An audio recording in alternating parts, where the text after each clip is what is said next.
Okay, you guys, we're back. I had to go get some hot cocoa. I thought I recorded us going getting some string. We got some bandages. We got some string.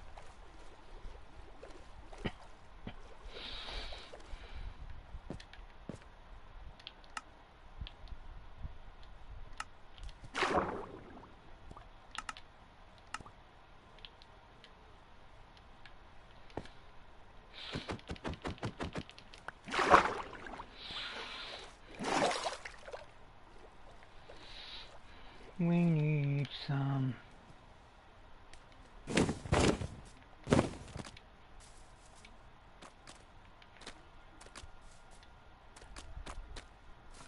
We'll get some mud in time.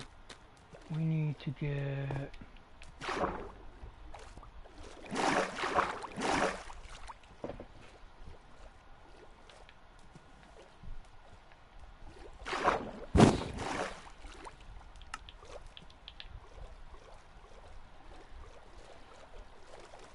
We need to get some more structures. See what we got going.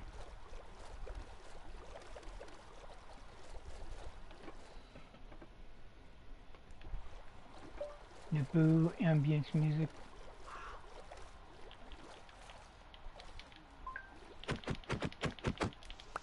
I had a problem with the bundles. Naboo ambience music. Idiot.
Star Wars Generation Tech.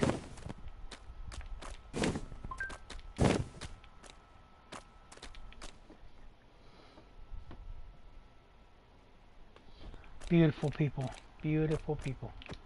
They know Star Wars.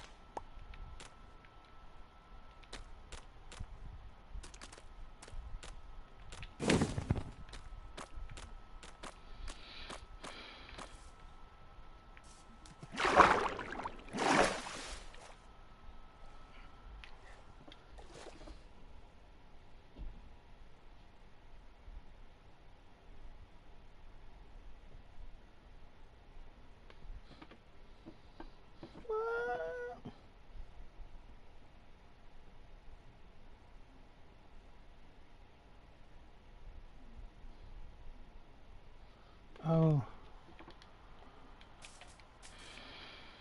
Hello there friends, welcome back to another episode of Generation Tech. My name is Alan. If you ever spend time doing research on the various planets of the Star Wars galaxy, you might come across an interesting phenomenon. The population of many of the most famous Star Wars planets seem remarkably small, especially when you compare it to Earth's own population of over 8 billion people. With a diameter of around 12,756 kilometers, our blue disk of a planet, Earth, is roughly the same size of many of the most famous planets in the galaxy. I think this is probably done purposely. Taking a look at a bunch of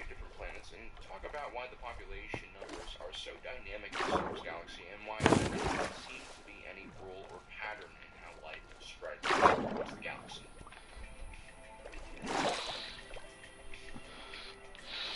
So I've always viewed Alderaan as almost a utopian version of Earth, that one day we sort of settle all of our racial, religious, and cultural differences, and we use droids and technology to make our lives easier so people don't have to toil away every day just to survive. And if we finally manage to defeat the other sentient species we share this planet with, well, we're basically Alderaan at that point.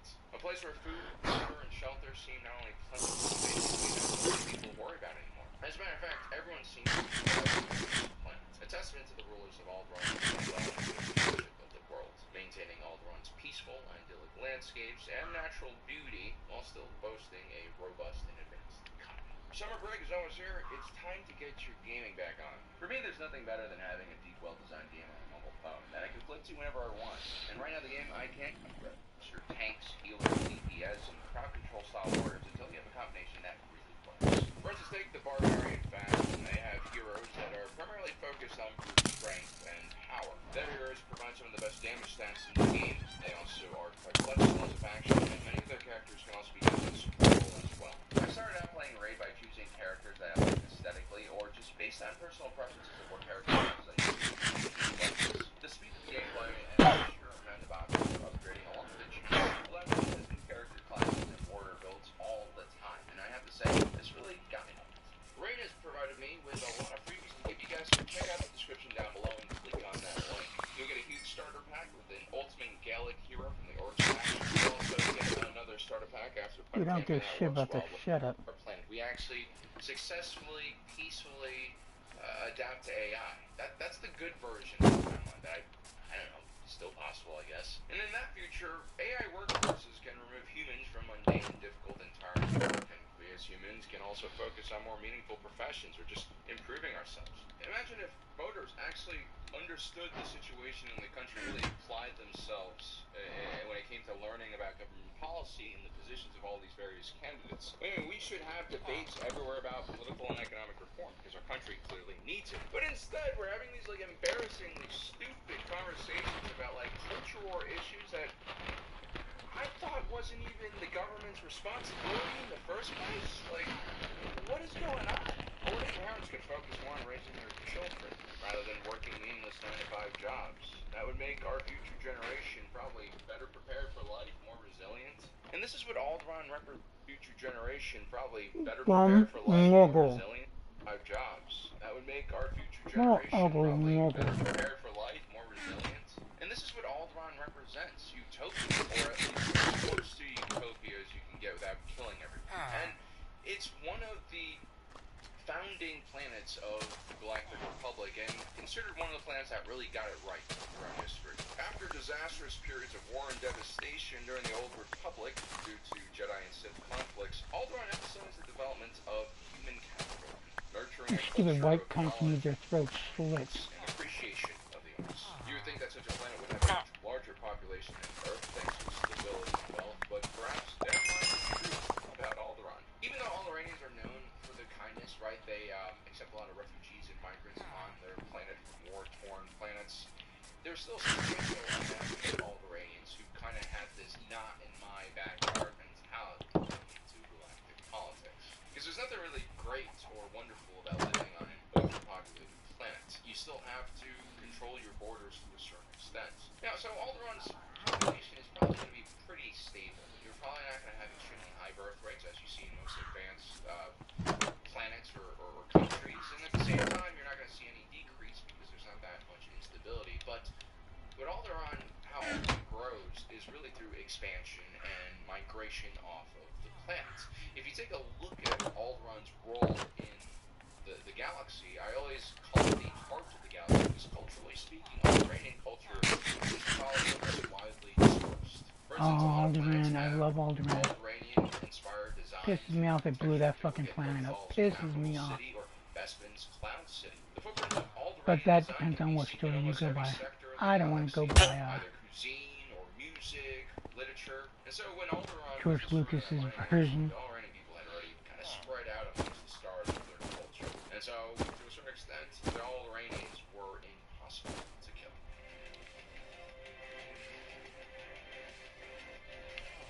Now, Corellia is slightly smaller than Earth at around 11,000 kilometers, and despite looks like that area in between Newark Airport and Manhattan, when you drive into the city. Corellia is actually nowhere near as populated as New Jersey is. It only has a population of 3 million. Although I remember earlier this year, or was it last year, I was doing research and I saw that Corellia's population number was even lower. It was like in the millions. That might have been a mistake, or it might have been just a certain period of time. See, a lot happened to Corellia over the years as it began to expand. Corellia, at least initially, shared a lot of similarities. It was also in the core regions of the galaxy. It was one of the founding planets in the Republic. Leave my potato alone. We don't need no education. Galaxy early on, just like Alderaan as well. And one could argue that Corellians were even more adventurous than their Alderaanian cousins. But what the Corellians failed to do while they were exploring the stars was preserve their home. They let their ecosystem go completely to shit. Driven by greed and short-term profits, industrialization destroyed Corellia's environment, and Corellia became one of the premier shipbuilding planets for the early Republic. This took a huge toll on the local environment, and by the time the Empire was in power, most of the planet's surface was polluted and destroyed. Population flight from Corellia became a huge issue. If you had any money at all, you were trying to get off of Corellia and find work, life, air that was just cleaner and better in other areas. Now here on Earth, we don't really have population flight because obviously we don't have the technology to do it. I mean, occasionally one of us manages to accidentally fall off of the ice wall guarding the edges of our disk world. This is how large people are actually making on the planet and changing the population. And so Earth's population is pretty much only really and internal factors. But by the time Han Solo is born, most of the people who have the means to leave Corellia already are gone. And so while Alderaan's population is probably pretty stable, Corellia's is declining. This is a dying world.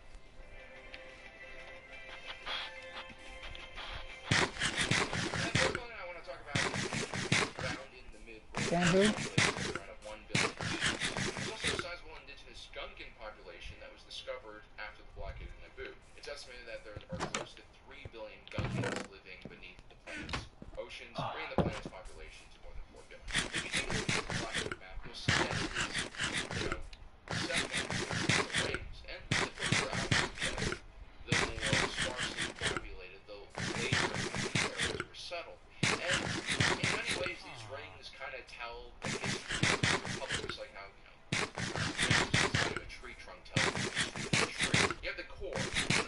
Tell the age, I think. The core is the colonies, which is actually not newly settled space anymore by the time of the Galactic Civil War, but a very populated and industrialized area of the galaxy. Beyond that, we have the Inner Rim, which really is the beginning of the transition from the core to the peripherals. Outside of that, we have the expansion region, which actually down on the edge of the Republic was sandwiched in by the Mid-Rim, which is not in the middle, but on the outside, and the closest area to the Outer Rim, which is actually on the outside. Population numbers do tend to fluctuate from one place to another, but typically speaking, the further out you get from the core, the less the population is. And most population centers are in the Outer Rim, space hubs and transport. Oh, we got some Each fucking. ring represents a wave of migration and exploration. Naboo falls into one of the later stages of galactic history.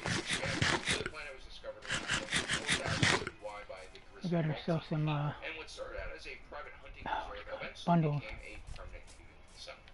1 billion I don't like population, to put just them in like the 4,000 composter years because of growth is really not that they shabby. Here on Earth, it took us until 1804 for our planet to hit 1 billion humans. And most estimates establish that humanity has been around for at least 10,000 years, potentially much longer than that.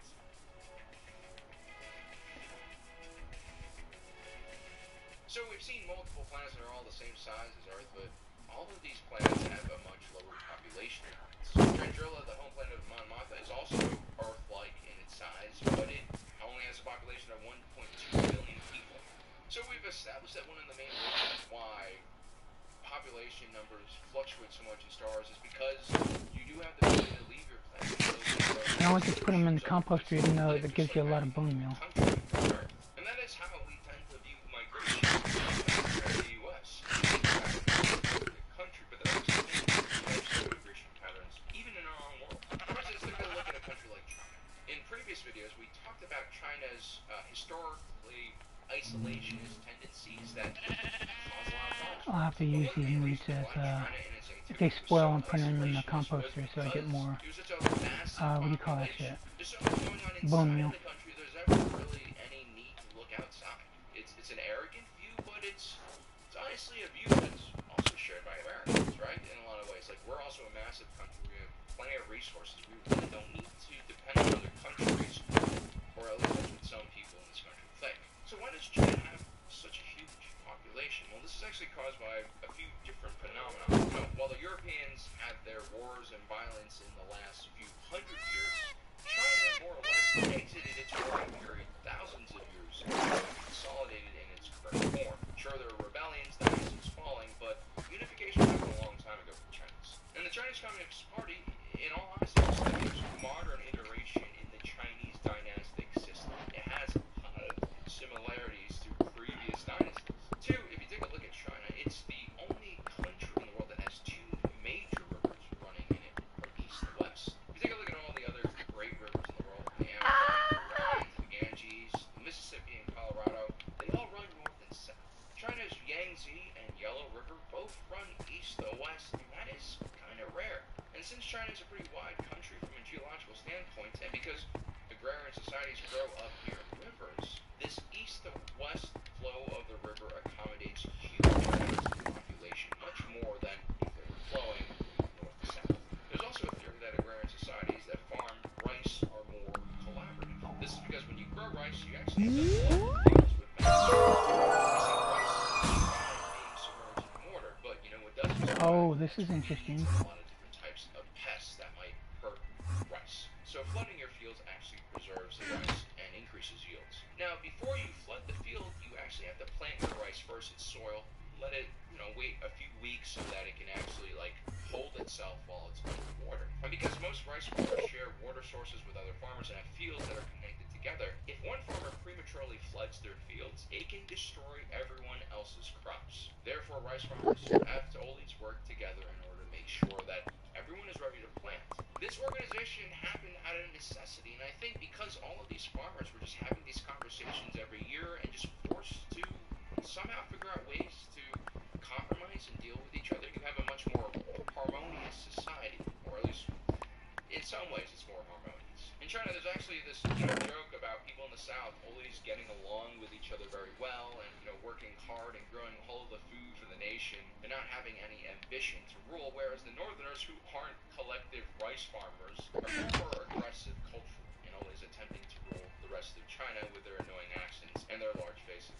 Anyway, before I get off topic anymore, so China has this massive population, 1.4 billion, and it is declining. But because China is so large, in many ways it's almost like a planet in itself. You have massive amounts of internal migration that basically are amongst the busiest in the world. And so in China you have these tier 1 cities like Shanghai, Beijing, and Shenzhen, which are Kowloon looks pretty fucking cool. Here people make very high salaries, they have access to everything that you or I would. A lot of people here usually have VPNs to get around the Great Firewall because of work or just because of curiosity. A lot of people in these tier 1 cities tend to speak English, and they like to consume kind of popular culture that's not just Chinese, but maybe from Japan, from Korea, and even from Europe and the United States. Then you also have tier 2 cities, which are still pretty wealthy and have a lot of services and really good to live in from a global standard. But this tier system goes all the way down to tier 5.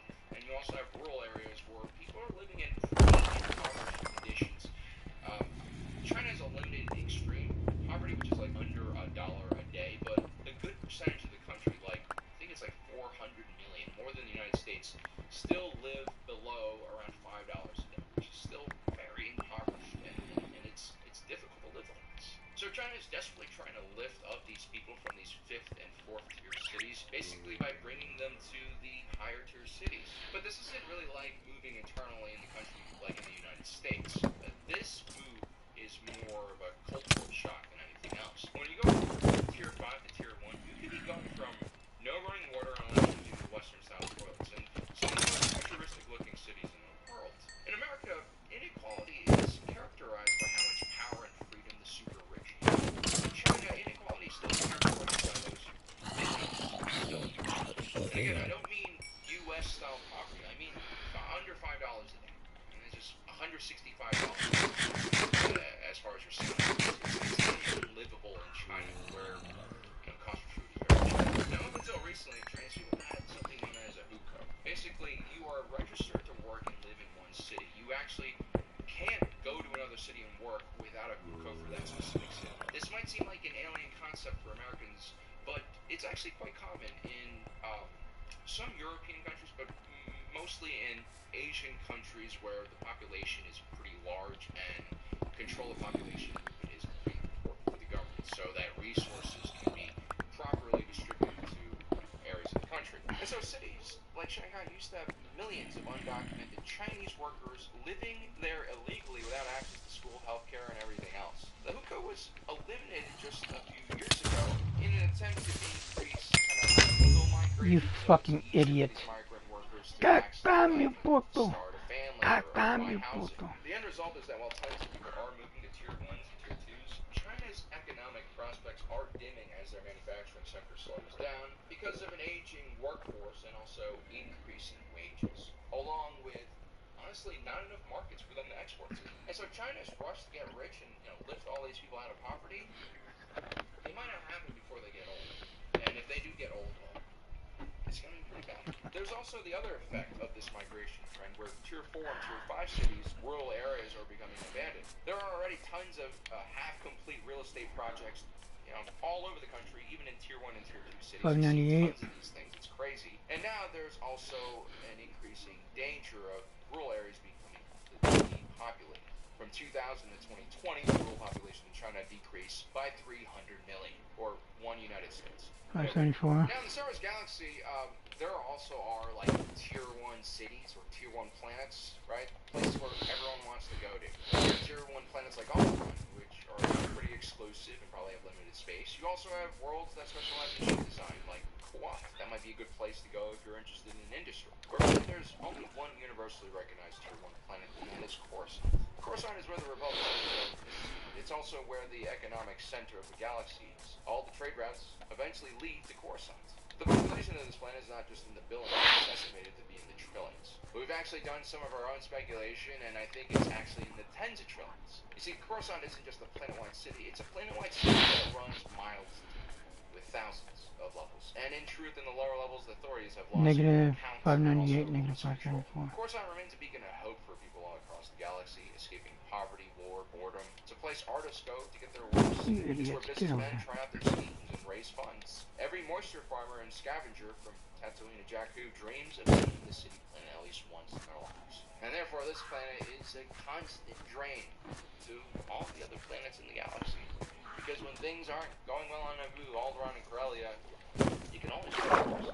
Population migration from rural and less populated areas to urban places have long created these problems. If you go to Japan, because of the population, outside of the major cities, most real estate doesn't grow in value. And actually, most real estate loses value over time. And that's why in recent times you have this weird trend of foreigners going to Japan and buying, these beautiful classic wooden Japanese homes for tens of thousands of dollars. A similar phenomenon happened in Italy, where local municipalities were also experiencing depopulation. Basically, they were selling the homes of deceased residents with no heir for extremely low prices, under the condition that new buyers would renovate their house and live there. And so, as you can see, no planet in Star Wars is going to be able to follow the growth pattern of Earth. And that's because in a galaxy where you have all these planets, you have FTL travel connecting all these planets together, the migration patterns are going to be unbelievably complex, and there are going to be a lot of factors that are going to shift people from one place to another.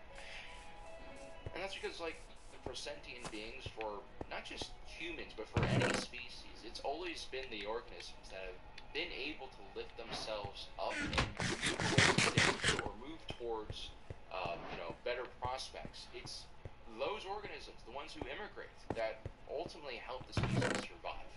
And so, I guess it's really important that in the Star Wars galaxy we understand the progress and the progression of immigration patterns from the inside to the outside, because most of the political problems are actually caused by the rejection of the outer and peripheral planets by the core. Anyway, guys, I hope you enjoyed today's video. Don't forget to subscribe and hit that notification button down below so you don't miss out on the awesome content. As usual, my name is Aaron, reminding you that my allegiance is to the Republic, to the Mars. I'll see you next time. Traitor, not playing.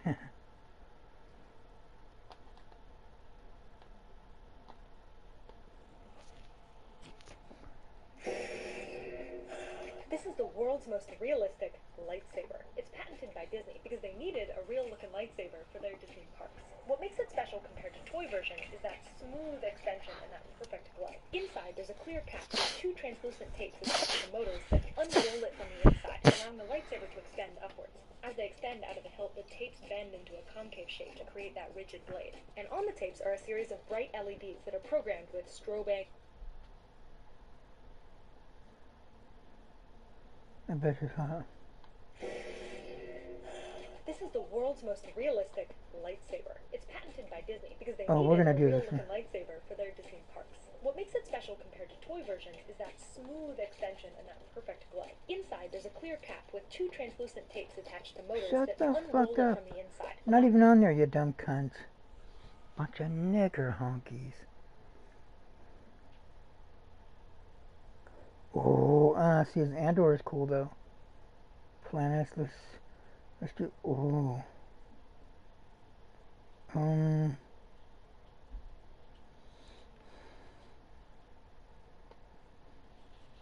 Hello there, friends. Welcome back to another episode of Generation Tech. My name is Alan, and no, I'm not trying to sucker you guys into watching like a 3-hour-long video about Starship manufacturers. This is valuable information I've collected over the years. When I realized that, hey, the galaxy's a tough place, and hauling around Ewok carcasses is only going to be good for so long before you start getting tired of the smell. And so I looked for financial stability in Star Wars, and I found it through the Starship.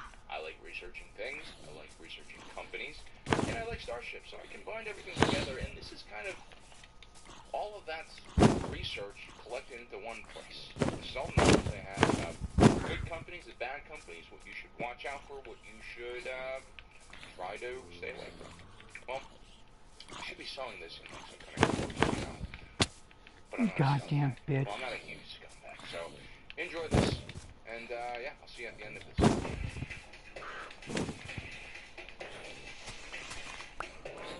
Well, I'm not a huge scumbag, so enjoy this, and yeah, I'll see you at the end of this.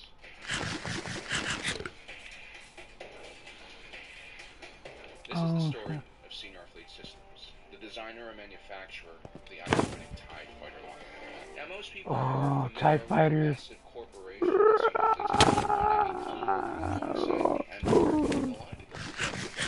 the Republic period.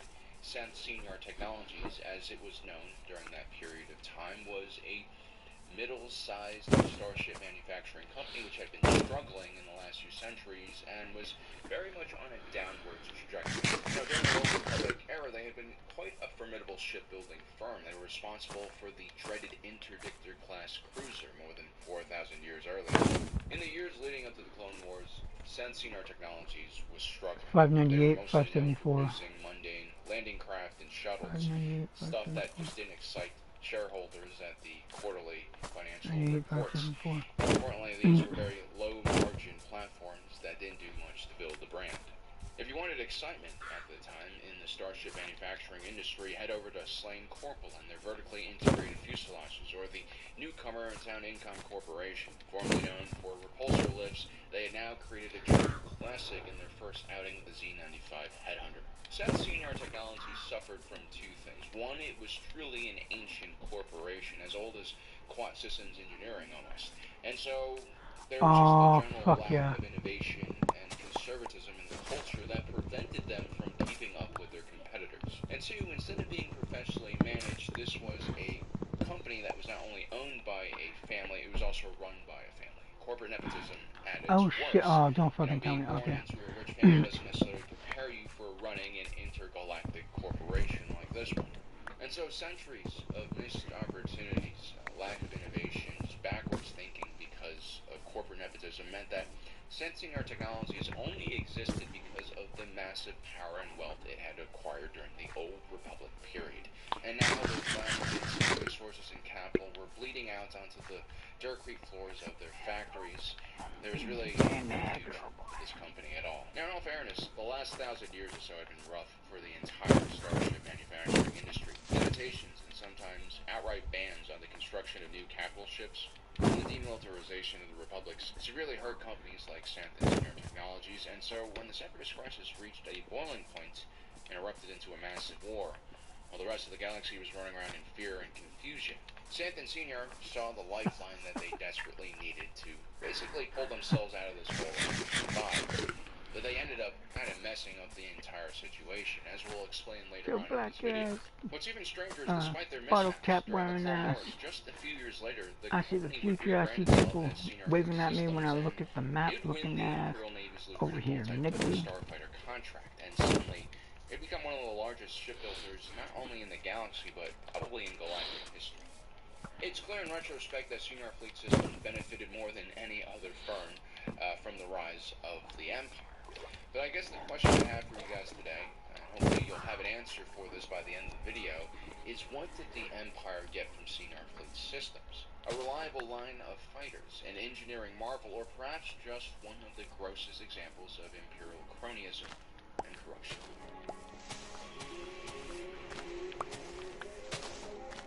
Generally speaking, scions of extraordinarily wealthy families like the Seniors are pretty unremarkable. But that's just the stereotype, because every now and then a child is born with the right personality, with the right intelligence and motivations, that they can take full advantage of what their station in life can afford them.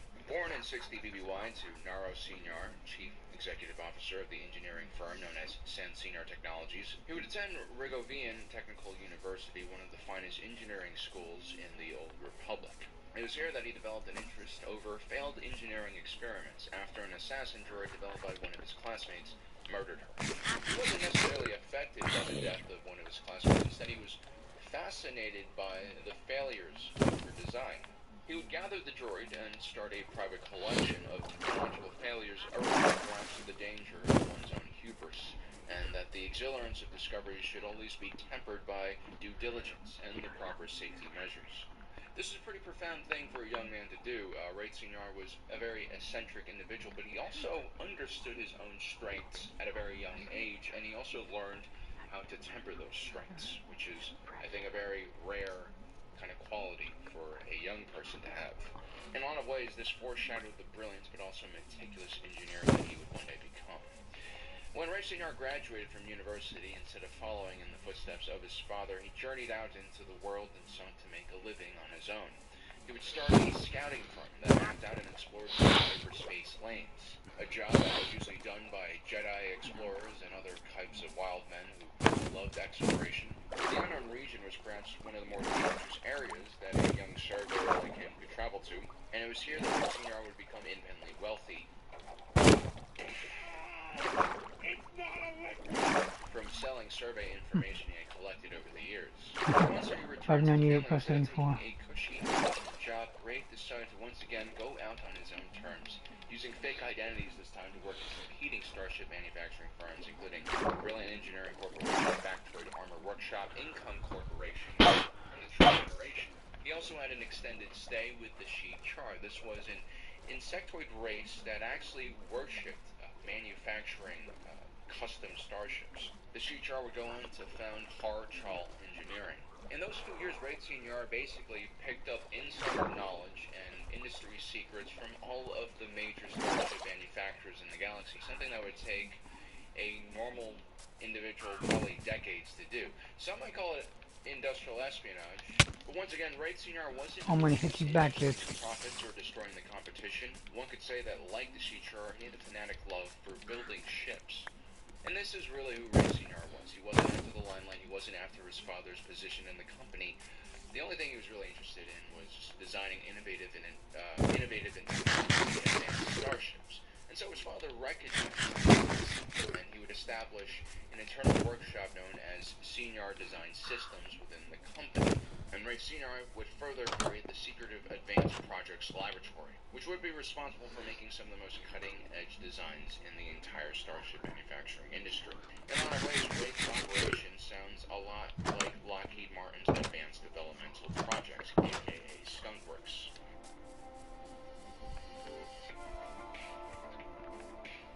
Chief Palpatine was not an industrialist. He wasn't a builder of things. He had very limited governing experience with sometimes delegate these duties to others. Instead, he started his professional life in the Galactic Senate, and he rose to power not through legislating or championing certain ideologies. He was a deal broker, an organizer of such. Think Nancy Pelosi or Mitch McConnell. Now, Chief Palpatine didn't desire the limelight initially. Instead, he worked patiently behind the scenes, collecting allies, creating partners, and basically building an unstoppable team for when he finally does try to take over the chancellorship position. What is it that Heimer said about his own master, Darth Plagueis? What kind of character? I didn't. We didn't exactly. I just own. You know, he collects people. As a young man, Sheev was quite antisocial and problematic, but his It wasn't antisocial. Society was antisocial. Get that shit twisted. Bitches. Now, Palpatine would become quite Oh, you skilled at motherfucker. identifying talented individuals with the skill sets that he needed. Individuals like the orphan Gallius Rax, whose undying loyalty would serve Palpatine well even after his death, or the exiled Chiss Commander Thrawn, whose strategic mind was second to none. He would be sent to the hottest trouble spots in the Empire during the Galactic Civil War. And then there was the young captain of the Outland Region Security Force, Wilhuff Tarkin, whose ambition and cruelty almost Grand made him Moff sick. Tarkin is a badass general. Next in line. There was also the Jedi prodigy Anakin Skywalker, who would one day serve as a powerful enforcer and apprentice. And then there was Rafe Sr., who also 598, managed to catch the 574. Emperor Palpatine. Rafe Sr. in 39 BBY would meet a young Wilhuff Tarkin, who at the time was serving in the Republic Outland Region Security Forces still. The two would keep touch over the years, valuing each other's skills in their respective fields. And it was thanks to Tarkin that Sr. would land many important contracts with the Republic Navy. A few years later, disaster struck Rafe Sr. You remember the Shi'Char, those cultists who worshipped precision shipbuilding manufacturing? Well, they found out that Rafe Sr. was not actually a true believer, and so they sent assassins after him. Rafe would escape the assassination attempt, but his father would perish. The board of Saint Sr. would quickly appoint Rafe Sr. as CEO in succession to his father. He was just in his early 20s at the time. By 32 BBY, most likely thanks to Tarkin, once again, Darth Sidious would approach Sr. to build the Scimitar. That's the vessel that Darth Maul would use for many of his covert missions. The ship itself was based on designs of Darth Tenebris, the master of Darth Plagueis. Tenebris' public face, Rugus Nova, was actually a well-known ship designer. The Scimitar Courier vessel would feature a stygnium crystal cloaking field which made it completely invisible to the naked eye. An extraordinary achievement that would rival Rafe Sr.'s two other major accomplishments, the Twin Ion Engine and also the Interdiction Machine. But when Maul was defeated on Naboo by Obi-Wan Kenobi, not only did he leave his torso behind, he also left his proprietary ship in one piece on that palace landing platform on Naboo. The ship would immediately be seized by Republic authorities, and investigators would later connect components in the ship to Sr. Saint technology. And Rafe Sr. was brought into the Senate for questioning. And although he would deny any connections to this mysterious ship, Rafe Sr. would still have to close down the design wing of his company, and he would have to lay low for quite some time. It also should be noted that several of the designers and engineers who worked on the Scimitar mysteriously ended up dead. We don't know if this is something Darth Sidious did, or this is just a darker side of Rafe Sr.'s personality. Sr. would eventually re-emerge from the crisis by rebranding his company Republic Sr. Systems, and he would supply the Republic Navy with shuttles and transports. But RSS's most famous project was a prototype Corvette with the same stealth technology used on the Scimitar. This Corvette would be used during the Battle of Christophsis by Anakin Skywalker to bypass a Confederate blockade. Unfortunately, the construction and R&D costs of this project was simply massive. The Republic Navy procurement balked at the enormous maintenance cost as well, and so only one unit was built. This was a massive blow to the company. Rafe Sr. was perhaps a bit too ambitious with this design. The stealth Corvette was far too ahead of its time, and he was unable to recoup any initial investment that the company placed into this platform. It was then discovered sometime in the middle of the war that Republic Sr. Systems, like many industrial manufacturing firms of this time, was selling components and actual starships to both sides of the conflict, and so they would be sanctioned by the Republic Senate. By the end of the Clone Wars, Republic Sr. Systems was completely bankrupt and owned by the Intergalactic Banking Clan. And after the crisis on Scipio, the IGBC was nationalized, and Republic Senior Systems, along with all of its assets, were also nationalized.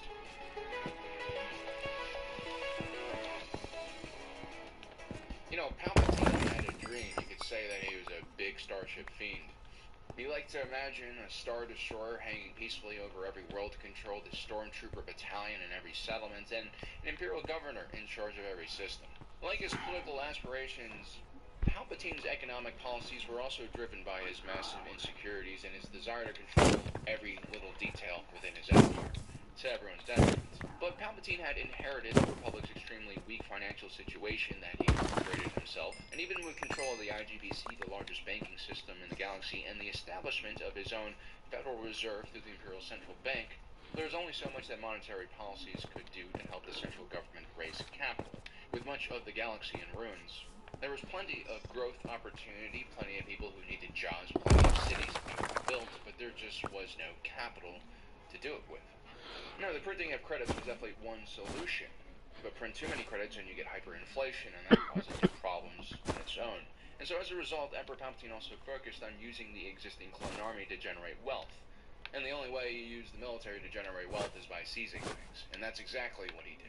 Palpatine would strong-arm member planets and corporations, either politically or with actual force, to give up its resources and assets for the Empire. Thus began the complete nationalization of most major industrial, manufacturing, mining, and logistic companies in the galaxy. The industrial giants that backed the Separatist Alliance were nationalized. Even mid-sized manufacturing firms that were pretty dynamic and probably should have continued being privatized, like Incom Corporation, were nationalized.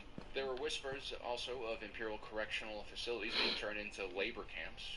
There were even accusations that the Empire was using slavery from worlds that resisted political transformation of the Republic, and thus began the very rapid and unnatural militarization of the Galactic Empire. Usually this type of ramping up of production at a national level was due to massive spending projects by the government, which usually ended up creating more jobs and manufacturing and industrial capacity galaxy-wide.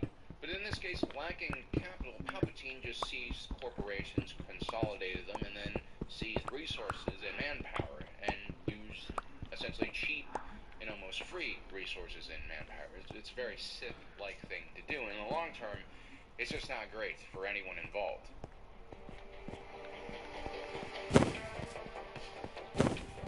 The general rule is free market economies will always outperform centrally controlled economies like the one that Palpatine controlled.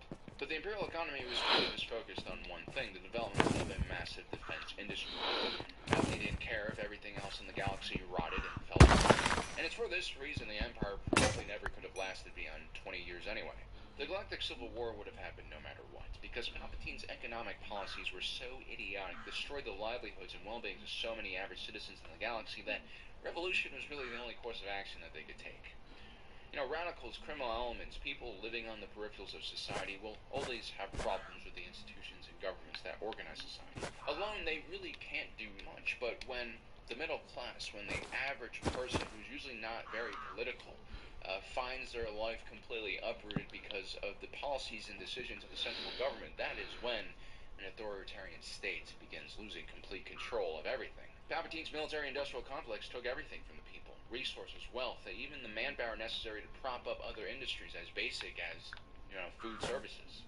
But at least for a small moment in time, as messed up as it might seem, there was a miracle happening within the starship manufacturing industry. And this was all centered around the newly created Senior Fleet Systems, which Rafe Senior was placed in charge of. You see, after the Scimitar Mall controversy, Rafe Senior stepped down and continued to work on various engineering projects, including refining the Scimitar's prototype twin-ion engine design. In many ways, this engine would become Rafe Senior's magnus opus, taking what he had learned from all his years working for various starship manufacturers, along with the Shi'Car's dedication to precision. The twin-ion engine was one of the most efficient engines ever designed. An extremely low heat profile, it could be charged in flight by solar panels, and most importantly, this engine contained no moving parts, and therefore needed almost zero maintenance, which was a huge deal. Because for Palpatine's dream of one Star Destroyer for every planet, for every system to work, he also needed roughly 3 to 4 squadrons of TIE fighters on each one of these Star Destroyers, and As the Republic found out during the Clone Wars, starship maintenance was extremely expensive and probably is what ultimately sank the Venator-class Star Destroyer carrier program. While smaller and less expensive than the massive Imperial-class battleships, the Venator's reliance on hundreds of small fighters for offensive defensive purposes ultimately made this ship far too expensive for a peacetime Empire to operate. The TIE Fighter would completely change the game for the Empire, and at the core of the Empire's new low-cost, multi-purpose fighter platform was Rafe Senior's revolutionary design, the twin-ion engine, the TIE and TIE Fighter. This, combined with the Empire's complete control over the supply chain, manpower, and resources needed to build the ship, along with massive scaling up of starship manufacturing, meant that a single TIE Fighter, get this, cost only 60,000 credits. That was about a third of the price of the T-65B X-Wing, which is simply ridiculous. The TIE Fighter also featured some other interesting cost-saving measures. For instance, there were no deflector shields on this fighter, instead a tough spherical armored cockpit was built. This shows us the truth about the Empire. They had a lot of manpower, and they trained some of the best pilots in the galaxy, and they were more than willing to throw them away. But when it came to resources and wealth, well, the Empire was quite poor, especially during this period. And thus the TIE Fighter's kind of disposable design. The ship also featured a very powerful pair of LS-1 laser cannons. But unfortunately, they didn't have any ordnance launchers for proton torpedoes or concussion missile launchers, but I guess that's what a Star Destroyer's, like 50 or 60 turbo lasers are for. In many ways, the TIE Fighter was completely different from all other starships on the market at the time. It had severe limitations that most ships did not, but for the purposes it was built for, short-range interception, very few ships could match the cost, quality, and performance of these ships. Which really makes sense, this design coming from Rafe Senior, a man who has walked his own path in his life and, thought outside the box. There's no doubt that the TIE Fighter was an impressive feat, but as the Galactic Civil War kicked into full swing, its glaring weaknesses were exposed to the Rebel Alliance. While I gotta individual find out TIE where Fighter my pilots other could boat keep is. up and oftentimes outmaneuver their Rebel foes, it was the lack of things like hyperdrives and shields that led to the Empire desperately looking to upgrade this platform to meet the new demands of the battlefield. One could argue that the TIE Fighter's short-range interceptor design was better suited for peacetime patrolling, rather than the actual battlefields of the Galactic Civil War. But even then, its limited range would decrease the Empire's influence in the galaxy and ability to patrol many systems.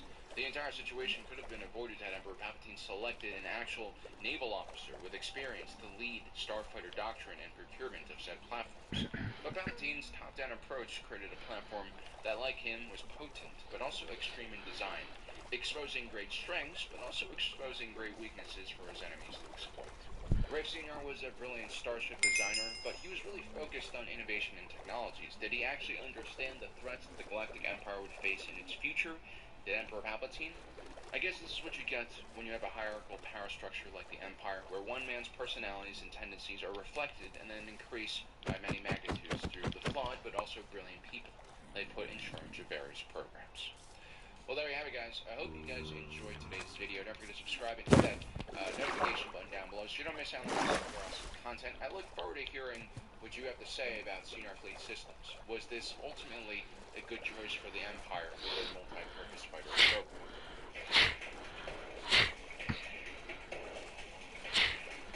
Today I want to tell you guys a very interesting story about a starship components manufacturer who was basically forced into building a fighter platform. And this was a very uninspired design, but somehow it accidentally became one of the most prolific starfighters of its generation. I guess you could say that this is a tale of the ultimate overachiever. So in the years leading up to the Clone Wars, the defense industry had remained suppressed without much growth or innovation for almost 1,000 years. The Ruusan Reformation more or less got rid of all federal military spending, and therefore you didn't have large starship manufacturing contracts anymore. The existing manufacturers in the galaxy had to rely on much smaller scale planetary.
Defense Force or corporate security contracts. Now, if you're lucky, you might be able to contract an entire sector defense force, or maybe one of your platforms is so popular that multiple PDFs will actually deploy them. But, gone was the era of 10,000 credit toilet seats. Without federal military funding, you couldn't build a contract an entire sector defense force, or maybe one of your platforms is so popular that multiple PDFs will actually deploy them. But, gone was the era of 10,000 credit toilet seats. Without Terra, your first year, Terra second year, third year of the clone. What?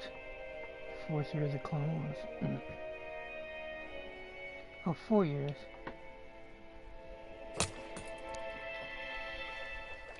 Friends, welcome back to another episode of Generation Tech. My name is Alan, and I am excited to announce that we are finally ready to begin our comprehensive coverage of the entire Clone Wars timeline. From the Battle of Geonosis to the battle between a full-grown man and a bunch of lumpy children. We're not only going to be focusing on the major events, we're also going to be looking at what's happening behind the scenes and also events that parallel the main storyline that we see in the films. We will be separating this series into 3 seasons, one that will cover each year of the war.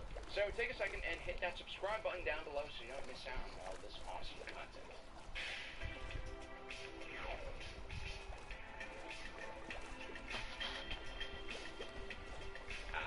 I'm Morgan Freeman.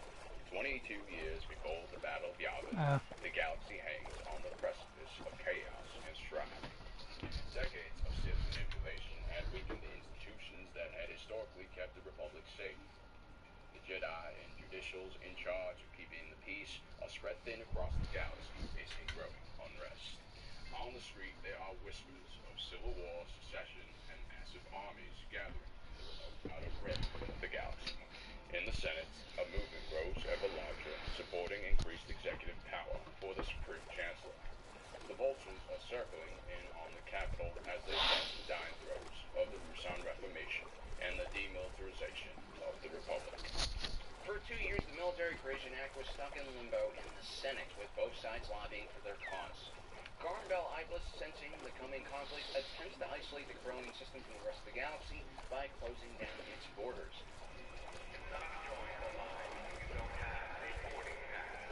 Former Jedi Master Count Dooku, a rising star in the galaxy, leads the secessionist movement from his homeworld of Serrano and has recently ignored Chancellor Palpatine's calls for peace and reconciliation. War is a certainty, and the real question is, will the Republic have a military in time for the conflict? The opposition fears a rushed repeal of the Ruusan Reformation, which has kept the Republic and Jedi demilitarized for more than millennia, which will lead to an accelerated path towards civil war with the Separatist Alliance. They still hold hope that negotiations can succeed.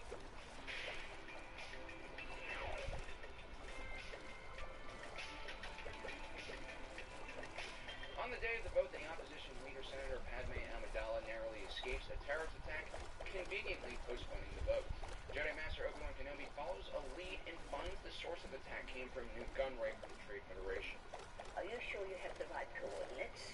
In reality, the attack order actually comes from Count Dooku himself, and was designed to prevent the Military Creation Act from happening, for the fear that it might not have enough support in the Senate.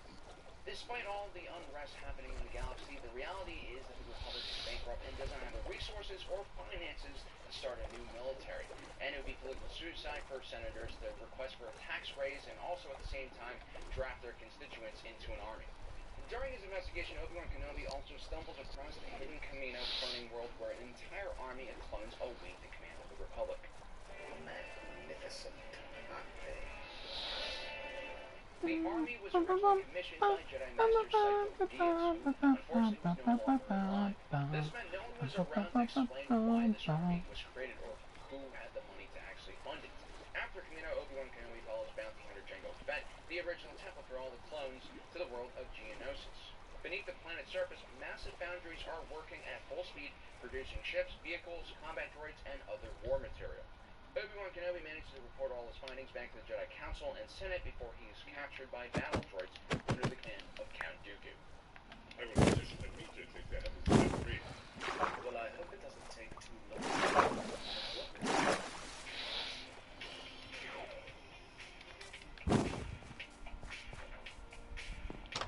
With the Military Creation Act still in limbo, a group of senators along with Vice Chair of the Senate Master Amida and Supreme Chancellor Palpatine debate what the next course of action should be. Master Amida slyly suggests that emergency wartime powers need to be granted to Palpatine because the Senate would be unable to reach a decision in time to prevent a separatist attack. Junior Representative and potential Sith Lord Jar Jar Binks is in the room and takes the bait, and in an emergency session proposes to grant Supreme Chancellor Palpatine wartime powers to create a military. This was a brilliant move by Master Amida and Palpatine. The discovery of a separatist droid army was shocking enough to scare many senators into voting for the emergency wartime powers. They realized that Republic bureaucracy and political gridlock would be dangerous in a wartime situation. The emergency power request also took attention away from the Military Creation Act and shifted that attention towards Palpatine, an extremely popular leader who had allies on both sides of the military creation debate. It also held that Palpatine was perceived as relatively neutral on most issues, including the Military Creation Act, and was well trusted by the public, relatively scandal-free, which was an impressive feat by itself. With all this uncertainty growing in the Republic, this was a perfect opportunity for military power. Had the Military Creation Act gone to vote, a subcommittee most likely would have been created to investigate what the clone army actually was.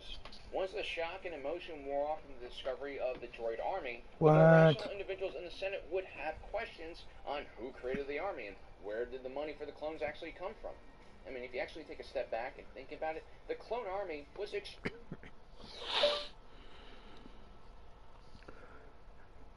Minecraft castle builds.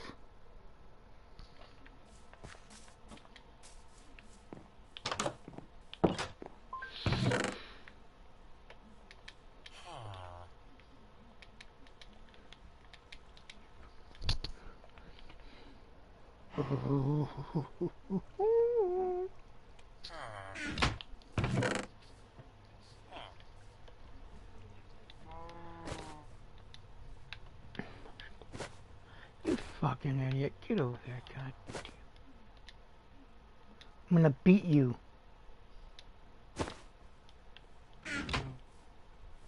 Said 20 minutes or 20 minutes ago.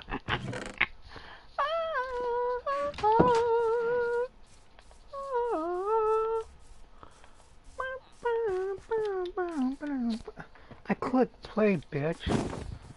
Fucker. Today I'm going to show you how to plan and build your own castles in Minecraft. I love building castles, and it is without doubt my favourite thing to build in the game. Sweet However, planning a large-scale project such as a castle is not always easy. So this video is going to guide you through my planning and thought process when it comes to taking on such a large-scale project. Oh, that song. Get over there. Now, if you haven't done so already, be sure Get to your smash fat that like button before these fucking videos ass. blow up. We're hopping over the Let's start goddamn with the basics. fence. We're not doing it no other way.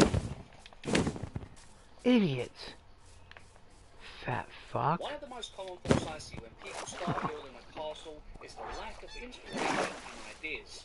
Oh, they should the new Schwarzman castle. Fuck yeah. You get a like. Take some basic ideas so that you know what you're going to be building, because there are so many different ways that you can build a castle depending on your goals. Before you get started, take some time to look up some real-life images, concept art, or even models that people have built. This will give you some great ideas. I often use websites such as Pinterest or Google Images to browse for ideas, because these always have a bunch of images with some great inspiration. Once you find some good images, it's a good idea to pick out your favourite designs and keep them aside for later on so that you can use them for reference while you're building. Another thing I often do at this point is look at castle layouts or overhead views to give me an idea of the shape and layout that I want my castle to be. This can be incredibly helpful and is very good for your planning stages of building your castle.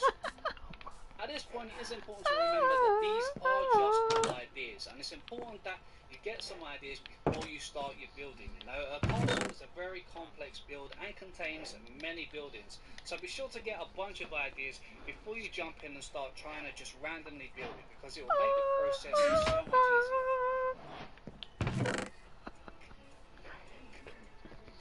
Location is one of the most overlooked parts when it comes to building. The biggest issue I find here is the planning wasn't thought out far enough. In other words, they just planned around where they built without much thought of future plans for the area. Now, I know that I often say over-planning can cause burnout, so I'm not suggesting any extensive planning at this stage. but more so to take into account how the area looks and think about whether it is suitable for what you want to build down the line. Some important things to consider here are things like area. For example, if you plan on building a village around the castle, is there enough space to add buildings around it?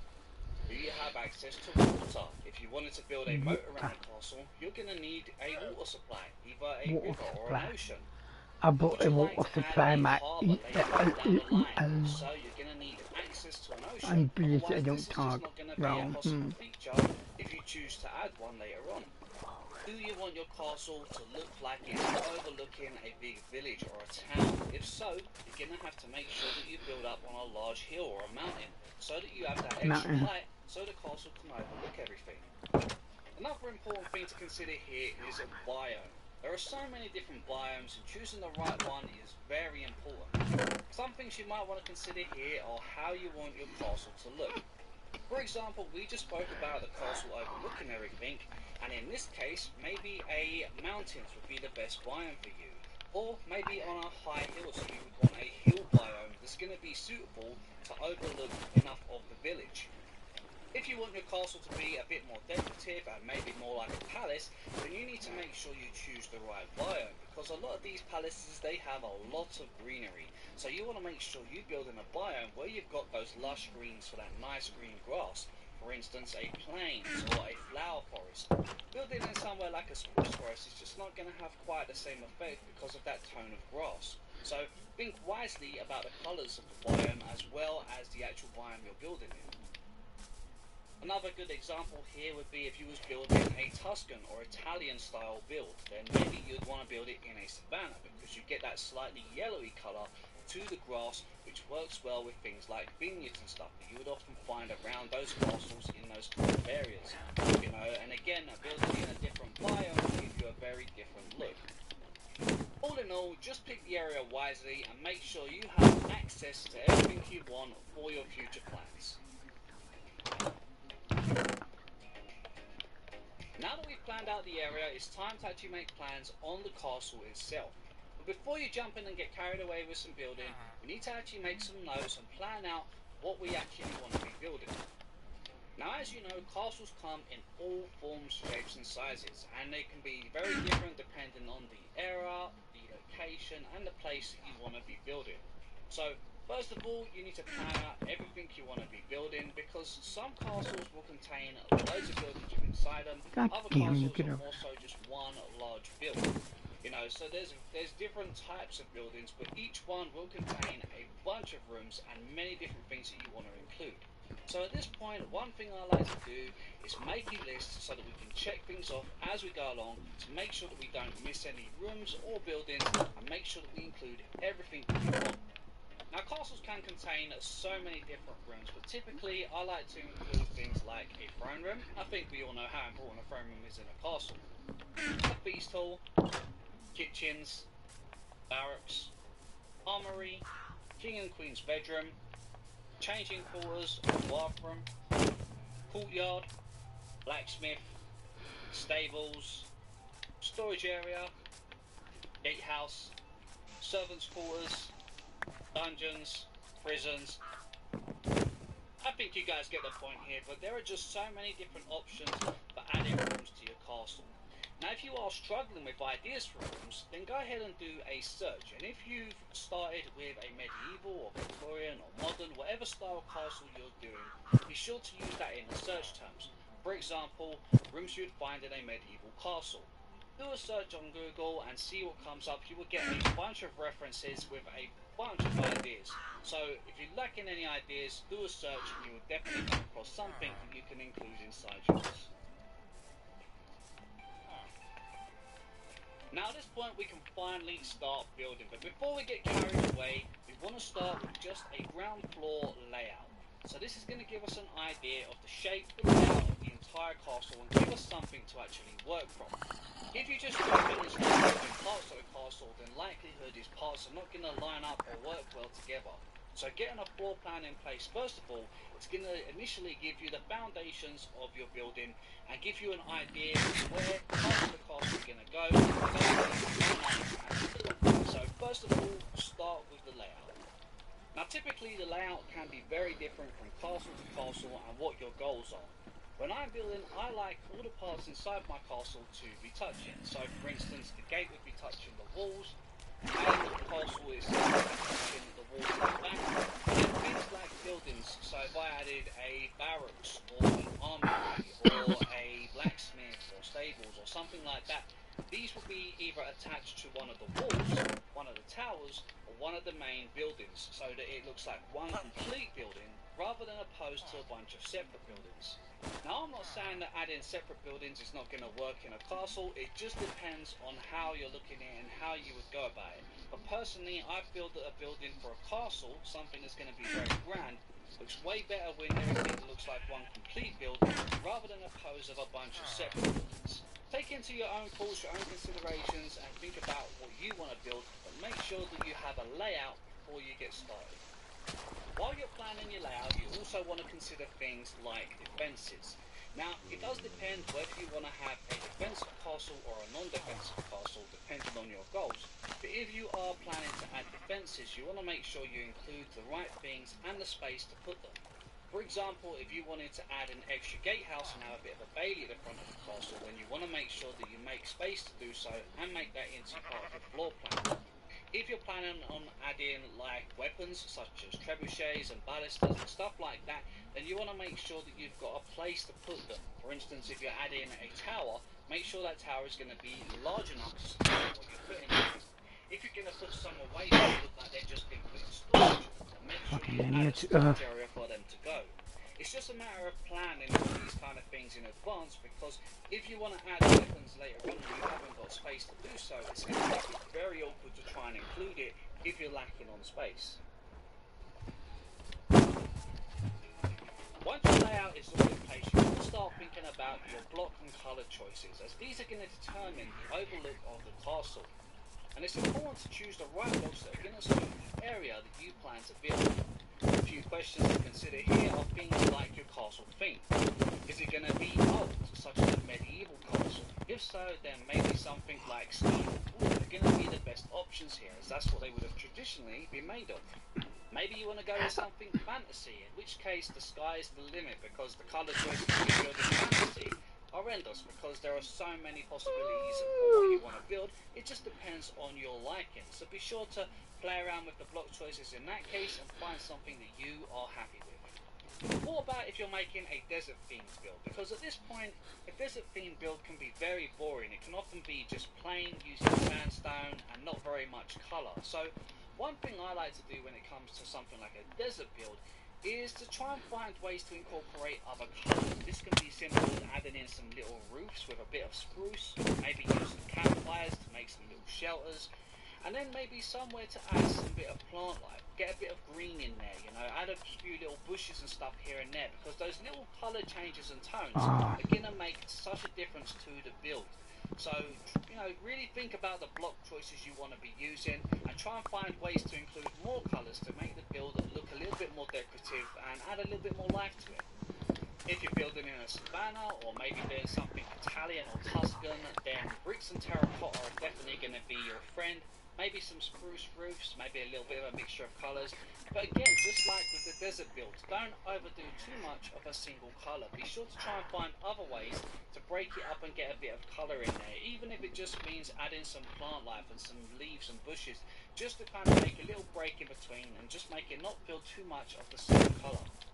There are literally so many colour options here for what you can build, so it's a good idea to maybe make up a few different block palettes, have a little think about it, and make sure that you choose a colour palette that you're going to be happy with, because if you're not happy with it and you want to change it later on, it's going to be a very big job to do, and it's going to take up a lot of time. So it's always worthwhile playing around with the palettes to make sure that you make the right choice in the first place. Really want to see you. Once you finally start building, you want to make sure that you keep your building in scale. Now by this I mean that things such as your walls, your towers and your buildings should have many height variants, but they should all blend in height. So for instance, if you had a very small wall on a massive castle, it's going to look a little bit strange. You know, if you have a very small castle on really high walls, it's going to look very strange. So you want to make sure that things are kept in proportion. For this, what I would typically do is I would have my main structure, and then once I've got the main height of the actual building, I tend to come down about 2/3 of the way, roughly for my wall height. Then, when you have your gate and everything else in place, you want to make sure your towers go somewhere above your wall height, but not too far. You want it to still look like a smooth transition between the heights. Having one the random fuck? very tall tower is going to God overpower it damn and you. kind of draw the focus to that one point. So you want to make sure that you keep things kind of in balance without overdoing it. So if you have one large tower, be sure to add some nearby towers that stretch maybe half the way or 3/4 of the way to even out the transition, so that it doesn't draw one sore point to look at and make the castle kind of look a little bit out of place. Now, I just want to make a few little Fucking points idiot. here about Oh, get over detailing, there. because detailing is often overlooked. And when you look at real-life castle buildings, you'll see that most of the walls of them are relatively flat and not really overly detailed. And is often overlooked. And when you look at real-life castle buildings, you'll see that most of the walls of them are relatively flat and not really overly detailed. And while I love adding details to a build, there is such thing as over-detailing. This could be simply by adding too many pillars or grooves to walls, maybe excessive detailing on the windows, or using a lot of stairs to create patterns deep within sidewalls. My point is that a castle looks nicer when you just add small details but lots of them, and keeps them looking a bit more realistic rather than something that's too drastic that doesn't make sense close up but looks nice at a distance. And we're going to be spending most time closer to the castle, so we want it to look nice while we're walking around it rather than opposed to just seeing it from a distance all the time. Don't overthink too much of the shape and add in so many details. Keep it fairly plain at first, and then slowly but surely add those small details, because those little details will really add the difference when you start adding a lot of them, rather than trying to add too many big and drastic details to a build that are going to really draw your point to certain parts of the building, but up close it just looks like it's just too jumbled to really make sense. And as always, don't forget the power of greenery and flowers. These can make a huge difference to a build. Add in some leaves up part of the walls for some vines, add in some bushes, some little trees, some little flower pots and stuff. They add colour, they add detail, and they add a huge mix of variety to the build. Variety. So don't be afraid of Variety. if you feel like the They don't add variety. They add variety. Okay, because these will make so much Fucking retard. that it will make it stand out. Finally, I have some last minute tips that should hopefully help you avoid some common problems such as creative burnout, which can happen when taking on large builds. Holy So my shit. first piece of advice is don't rush. Rome wasn't built in a day, neither would any Yeah, the fuck it was. so It's done take your digitally. time, enjoy the process, and just take breaks from it. It's done online. Don't It was try done to online. do too much of the same thing, because that is just going to be burnout. It's too much of one excessive thing continuously. So don't try and gather up all your materials for your entire build before you start. Rome was built in a day. It was just done like on Minecraft and shit. Gather some Fucking materials telling in me. bulk. Get a bulk of materials, gather them up, and then start building. Giant. Run out of materials, Oh, go fuck. back and do a bit of gathering, come back and do some more building. Do it in kind of spells, so that you're not constantly doing the same thing. You're kind of breaking it that way between gathering and building, gathering and building. Gathering and building, gathering and and building. Ugh. Another thing that can often cause burnout is working on the one same large build for a long time. It can become hard work, it can be so easy to burn out. So having some smaller projects on the go, maybe another little village project or a redstone project or something else, maybe even go and do a bit of exploring. Just find other things to do in between doing the castle, so when you're feeling a little bit sort of not in the mood to build, go and do something else for a little bit, and then you'll find yourself feeling inspired to get back to the build and continue on it, rather than pushing yourself through it and just ending up being completely not in the mood and then putting down Minecraft altogether and doing no more building, because it can happen. Be sure to line things up everywhere if you're playing in survival. It's so easy to miss a dark spot and then have a creeper block. It's a dark Unfortunately, spot. hard work. So be careful and place torches everywhere. Lighting can always be adjusted later on, so don't worry too much about it, but just make sure that there's no spawnable spots for creepers or other mobs to spawn. Don't forget enchantments on your tools and armor to speed up the process and make building a little easier. For example, feather falling on your boots is very handy when building at height, as it can save you when you're falling. Efficiency 5 on your pickaxe will drastically increase the mining speed. I don't give a damn about this Upgrading siege. 3 and mending will help your tools last longer, and gaining XP with mending will help them repair. Make use of scaffolding, as it makes building 100 times faster and is so much easier than using dirt blocks to pillar up. Above all else, Pillar make up. sure you're having fun, and I'll catch you in the next one. Catch you in the next one, mate. Bloody hell, laddie. Bloody hell. Hey guys, DJ here, and welcome back to another video. When I'm building castles in Minecraft, I like realism. This does not sound like an obvious element in your castle building process. It's something a lot of people forget or simply don't pay attention to when they are building their own keep. At the same time, realism most of the time also improves the way your castle looks. So in today's episode, I will be explaining to you Ooh, using that was 10 luck. steps how you can make your Minecraft castle more realistic, as well as tackle some common mistakes. I gotta go I here and noticed get when this people bed. are I building keep these fucking devices trying to structures go. themselves. Before we start, these videos take quite long to I keep make. trying to If you fucking do go enjoy content where- or end up finding this video Oh, helpful, shit. then please consider leaving a like on the video and subscribing to the channel. It will make me very happy. Anyway, let's get started. Keep trying to go where it's towards the negative zone. Starting off Coordinates. with number 1, location. The location where you are going to build your castle is very decisive for whether your castle is defendable or not. For example, it is way more logical to build your fortification on a hill or island, and not next to a large hill or in a valley, thus making the castle way easier to defend, as well as giving you a very good sight of the surrounding area. You fucker. What is also important is God not to have too damn many you. trees around your castle, because this will block the view, and make it easier for the enemy to sneak up to your keep. However, an abandoned castle or ruin might have a lot of trees around it. Number 2, the difference between a palace and a castle. I thought this one was worth mentioning because a lot of people in my experience think that they are actually the same, which is not the case. While a castle was most of the time built as a large fortified residence with strong walls to defend against attacks, a palace was almost the opposite. A palace was simply a structure inhabited by a royalty, heads of state or heads of church, and was most of the time surrounded by lush and or landscaped gardens, meaning it didn't really have a strategic or military function. Although sometimes the palace was just part of the castle, and in that case it did. Most of the steps in this episode are for a castle and not a palace. Number 3, blind spot. Also a tip I gave in the previous castle video, it is important that the castle is defendable from every side. Make sure that there aren't any weird corners in your build where enemies could hide, because they cannot be watched from walls. This is also the reason why towers in the walls are almost always built a little bit on the outside of the structure, so no one can hide beneath the walls. Number 4, high walls. Speaking of walls, a lot of times when people are building castles, I see them building walls, which are meant for defense, only 5 blocks tall. I mean, how easy do you want to make it for your opponent to climb the structure? Walls, especially in fortified structures, were high, and I mean really high, especially in the case of city walls. And of course, if you make them too high, it doesn't look very nice either. So I would say that you try to find the right balance to make your walls look both pretty as well as realistic. But just don't make them 3 blocks tall, alright? That just looks stupid. Number 5, wood and stone.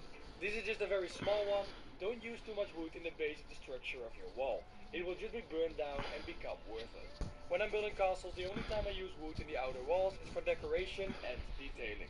Think about signs, buttons and trapdoors. Another one is to not use stone in your ceiling, because that's way too heavy for your structure and with that also illogical. Except if you make arches, then it is logical and perfectly fine. But for flat ceilings, no. Number 6, the battlements. Everyone knows battlements. They are very distinguishable and very iconic when it comes to castles. But it is very important that you give these battlements a function. Have a look at these battlements. Yeah, the defenders can hide behind them, but can they use them to shoot at the attackers too? No, unless they step on the battlements, but that will make them just as vulnerable. Instead, try to find a battlement design that includes these kind of gaps. Okay, I gotta get By doing focused. this, the God defender can use damn them it. for both hiding as well as to easily shoot at the attackers below. You also don't want battlements on the inner side of your wall, because if the wall is taken, the enemy can use these battlements in their advantage, and you don't want that. Number 7, the portcullis. Now this is unarguably the most frequent mistake I see people make when they are building castles and gates, and it bugs me a lot. It seems like everyone just forgets. Even large YouTubers like Green and Girocraft have made the same mistake. I mean, I did it too in the past, but I learned. For those of you that don't know what a portcullis is, it is this thing over here that moves up and down to close and open the gateway. Alright, have a look at this gate design. Doesn't look that bad, right? But where does the portcullis go when it opens? Or where does it come from when it closes? There is not much room for it up here, now is there? It is actually very simple. Most of the people forget this one, but I'm just very triggered by the presence of this mistake. Just make sure that there is more than enough room above the portcullis. No, you dumb can cunt. close Get over there, it, alright? goddamn you. Like you see over here. It is a small thing. Fucking but it makes knickers. things so much more realistic and look way more pleasing to the eye if you We're not really doing this stick shit. it out. Number 8. Murder holes. This one sounds very disturbing, I know, but I will explain to you in a second. Most of the time, a gate wasn't just a part of the wall. Instead, it was an entire structure, called the gatehouse, which is most of the time actually the strongest point of a castle. Most castles even had a double portcullis within the gatehouse, and in between those two, there was something that cost a lot of people their lives. They are called murder holes. When the attacking army had breached the first gate, they would find themselves within this room inside the gatehouse. Although in the ceiling, there will be one large or several gaps located. From these gaps, the defending party would throw rocks, pour boiling water, or just shoot arrows at the Oh, that would doors suck. below, making it way more difficult for the attackers to breach the second gate. Of course, you will need room for it, but it makes your castle a little bit more intimidating. Number 9. Windows. Another one that I have mentioned in the previous castle video. Don't place your windows, especially if they are made out of glass or fences, too low, because the enemy will just break the window and enter your fortification. That's all. And finally, number 10. Flags. Another small but fun one I see a lot of people fail at is making sure that all flags on a particular building, or even an entire area, face in the same direction. I mean, if the wind comes from the west, it doesn't come from the east on the other side of the building. Just point those flags in the same direction, it also looks way more pleasing to the eye. And that's it. 10 tips and tricks to make your castle more realistic. I hope you enjoyed this video or find any of the tips helpful. If so, please consider leaving a like on the video and subscribing to the channel. I will be uploading more content like this quite.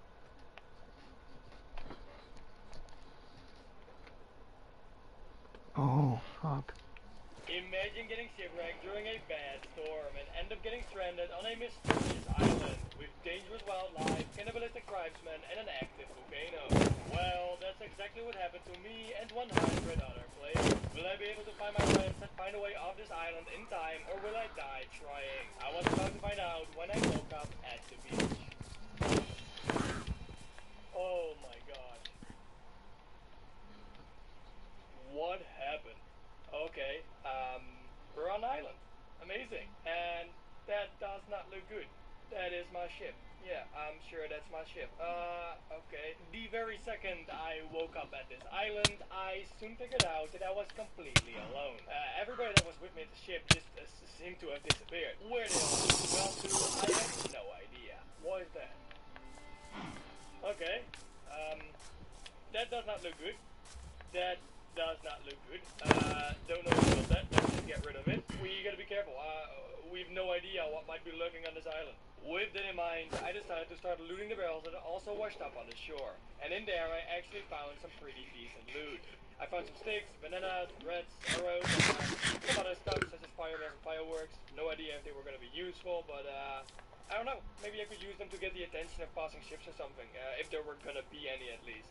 But yeah, at least I wasn't hungry anymore, so that's great. Considering that sign that we just found, I might as well just craft myself a bow and a sword real quick, just so that in case something terrifying is going to show up, we can at least protect ourselves. Where is everybody? There's no way I stranded here on my own. There were like 100 people on that damn ship. I don't know if this is gonna be a good idea, but I might as well just try it. Hello? Hello? Anybody? Surprisingly enough, after absolutely shouting my lungs out, a familiar face emerged from the woods. Oh. Your voice down. What? What are you No. doing? It turned out to be my good old friend Qualls. Yes, he was the captain of the ship. Get over here, quick. What? What's going on? You need to keep your voice down. Why? There's people all around us. I've seen these cannibals all in the woods. You need to be careful. Cannibals? What are you talking about?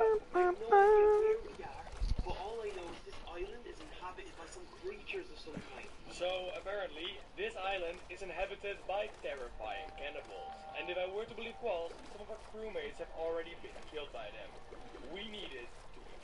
Anyways, after meeting up, we decided the best idea would be to return to the beach and see if we could find any additional loot or even survivors back at the shipwreck. You know what, Quells, instead of eating cookies, I'd say that we have a look at the shipwreck and see if we can find any crewmates over there. I mean, there should be, right? There has to be. Where else could they be? And so we made our way to the wreckage. However, we were gonna find out that Quells wasn't the only one that heard our screams earlier. No, exactly. Go there. That's TJ, run! TJ, run! Oh my god. Oh my god. Oh yeah. As we were walking along the beach, several cannibals emerged from the trees and started to attack us. And now we needed to run. What noises are they making? Run! Yuck. Yuck. Oh, this does not look good. Oh, I got hit. TJ, run! Run? Run where? Quick, just follow me!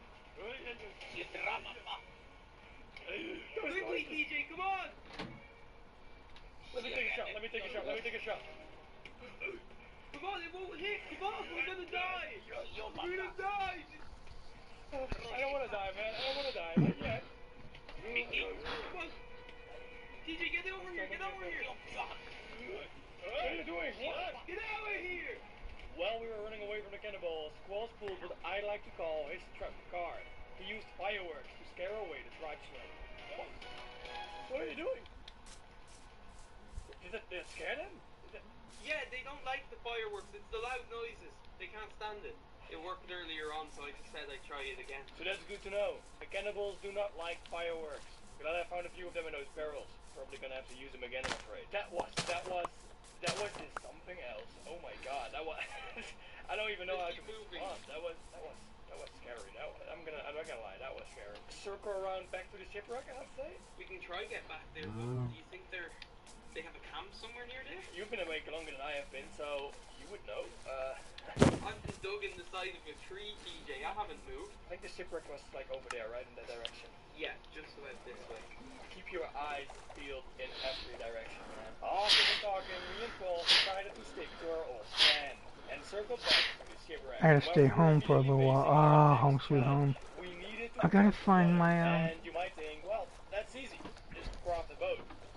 No, it's not that easy because you I gotta find that, So we had to swim. And let's just say that me and Quells should have inspected the waters first before jumping in. I'd say we,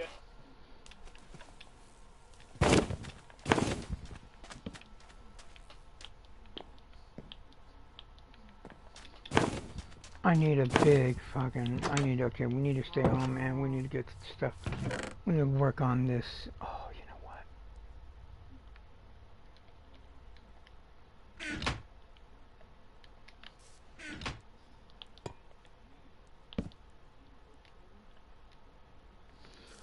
How do you make an iron golem? Copper golem.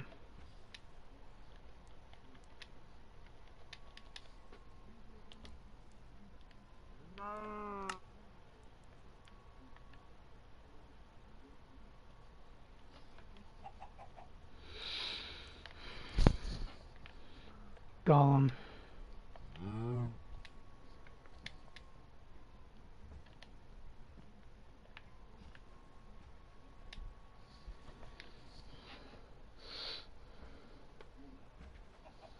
How do you make a copper golem? Hold on. How do you make a copper golem?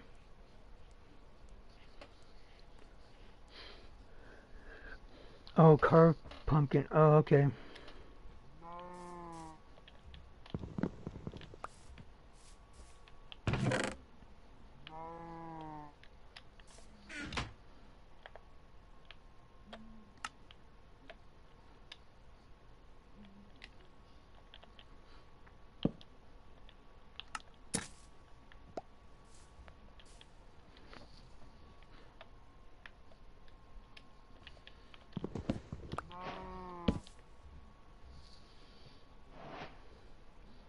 Okay, I went on top of a copper block.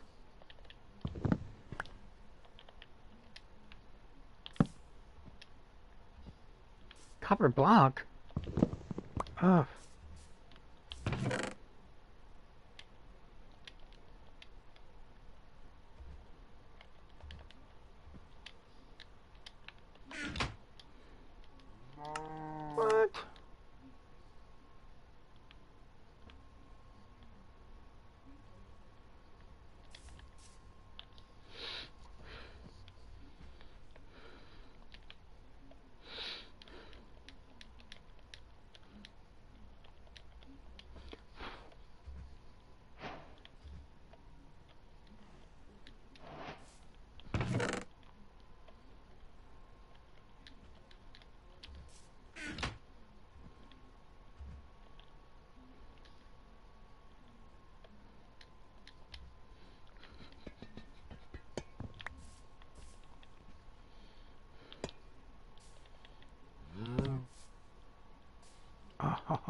of you. Oh, you want to give me a hug? Come here. Get over here.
Love that sound.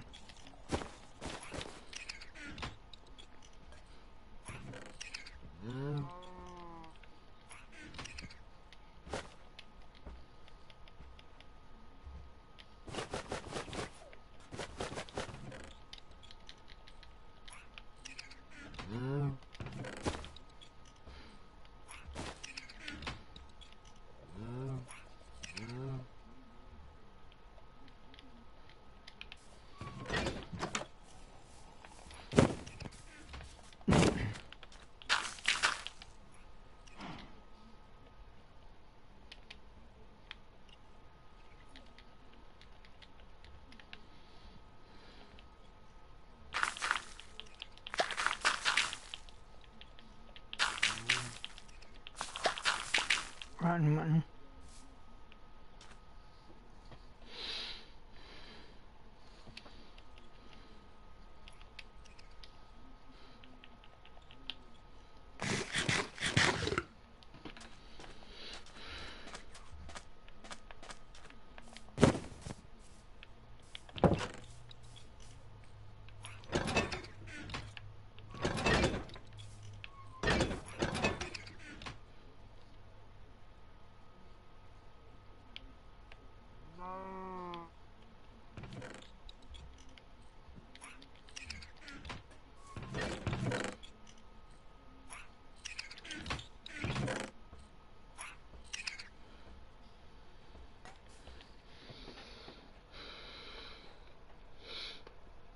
Can copper golems be destroyed?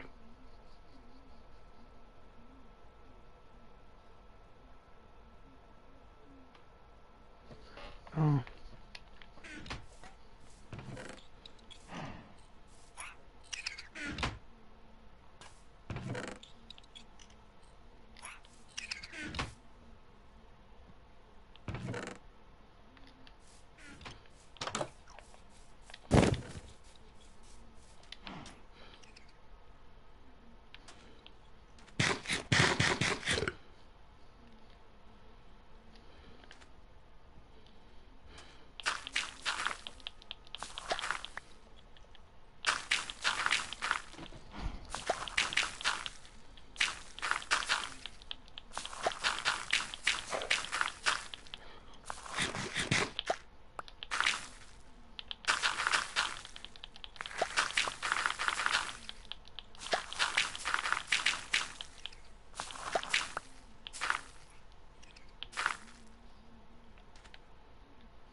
Extra poisonous potato.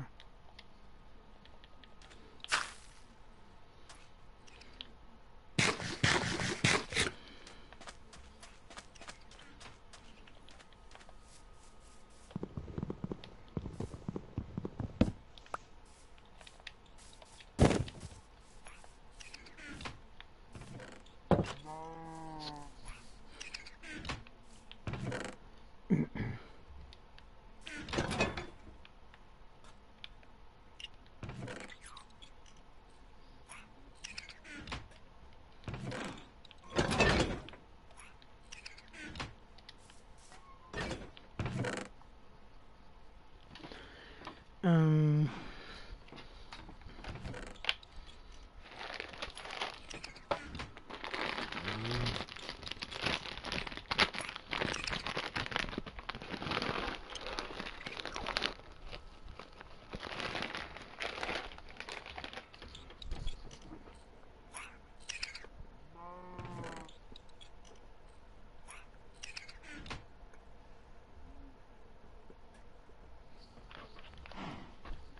what the fuck?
Listen to music.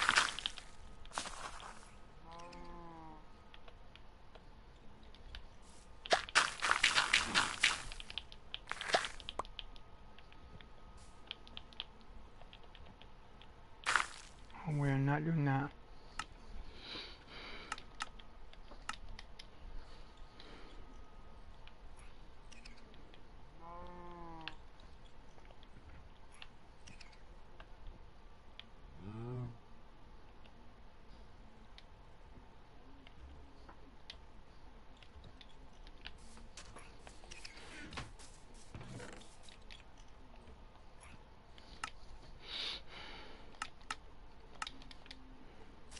and build my settlement like soon. Are you still on that one?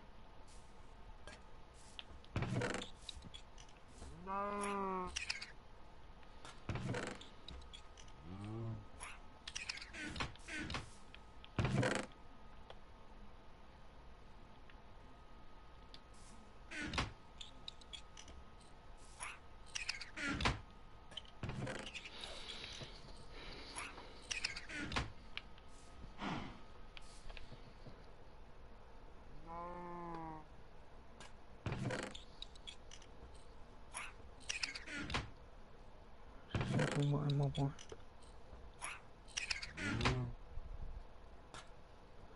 Be attacked and killed by player, okay.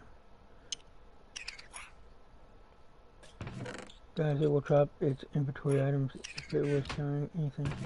However, there's a bug in Bedrock Edges where items held by Golem are not dropped upon death.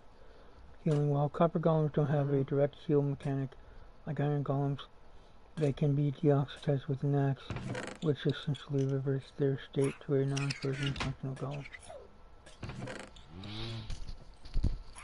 How can you heal a iron golem? Yes, you can help. Right click on. Oh.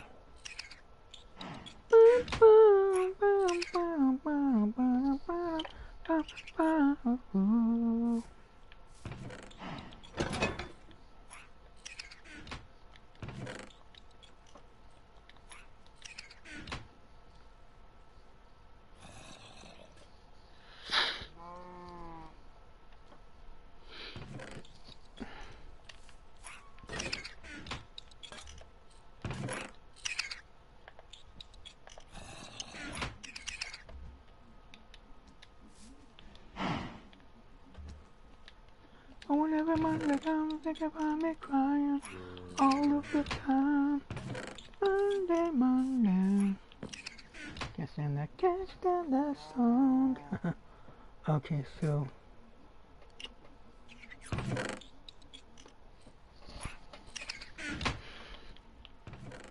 say we just swim. Yeah, that's the only choice we have. Yeah. It's gonna be so slow. Yeah, but we don't really have another choice, right? I mean, we can't cross boats, so, I mean, what would be wrong with... Oh god, the shark! Oh, wait! Oh my god! Oh my god, oh my god, oh my god, oh my god, oh my god, oh my god! Swim! Oh my god, there's so many! Oh, that's what I gotta do. Ow, ow, ow, this way. Oh, there's another one to the left, there's another one to the left. Oh, watch out!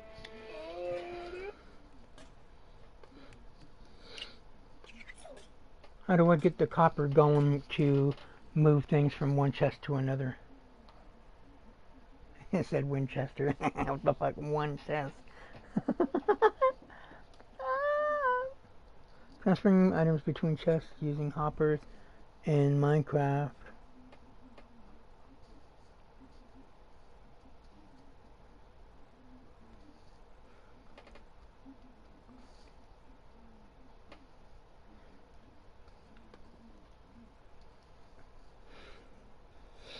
Hoppers are essential tools for automating item transfer in Minecraft, including moving items between chests.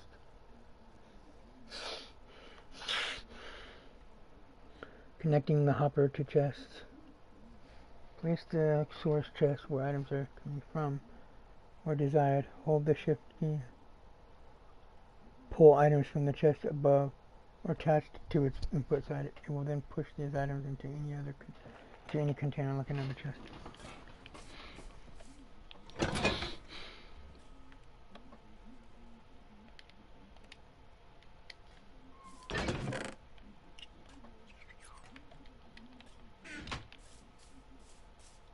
Where the fuck did you go?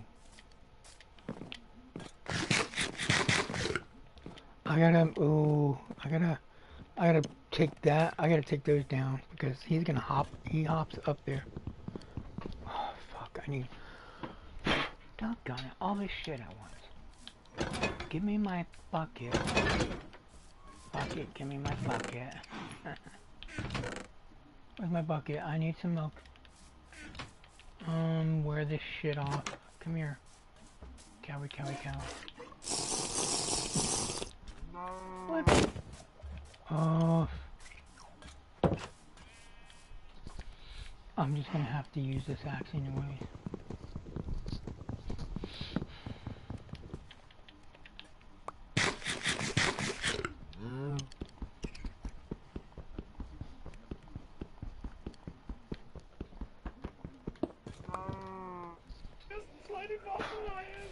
Okay, so now he can't get out.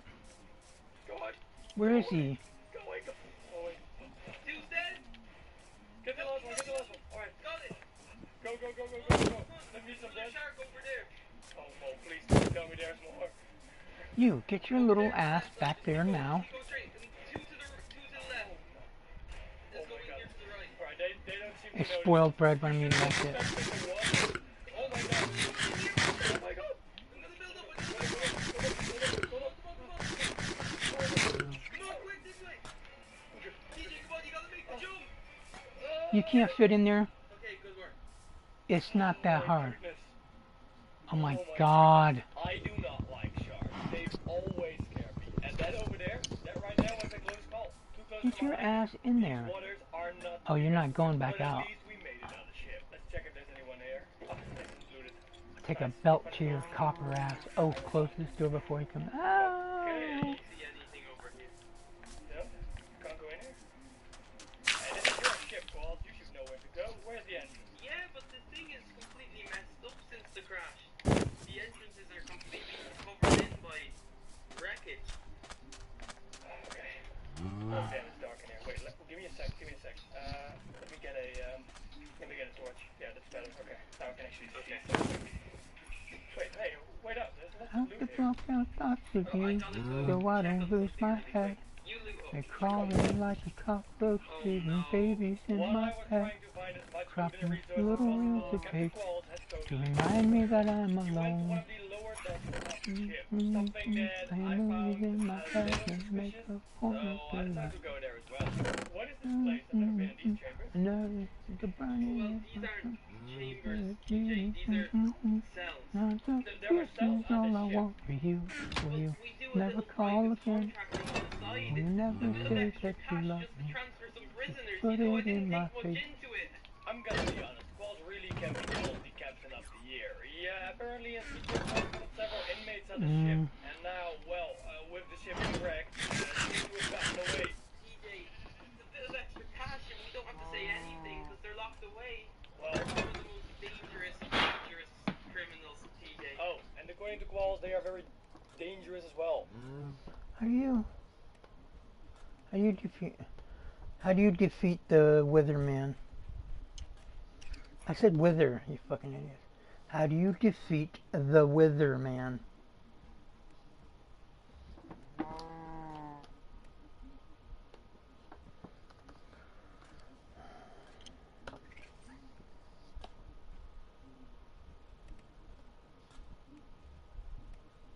Blair should use the combination of where is the Wither? In Minecraft, where's the Wither?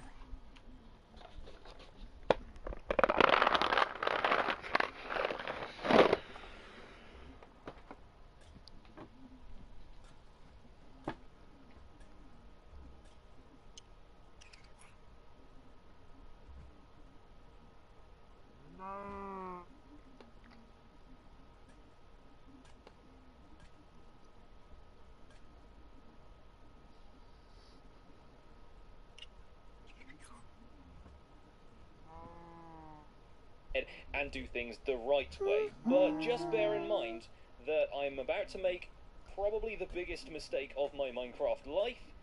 And with that said, please enjoy. Now that is the full extent of the bedrock portal from what I can see. It's a 3x3 area with these extra kind of bits of 3 on the sides. We're actually going to be digging this out a little bit more, and we're going to be digging down one more block so we can place our obsidian.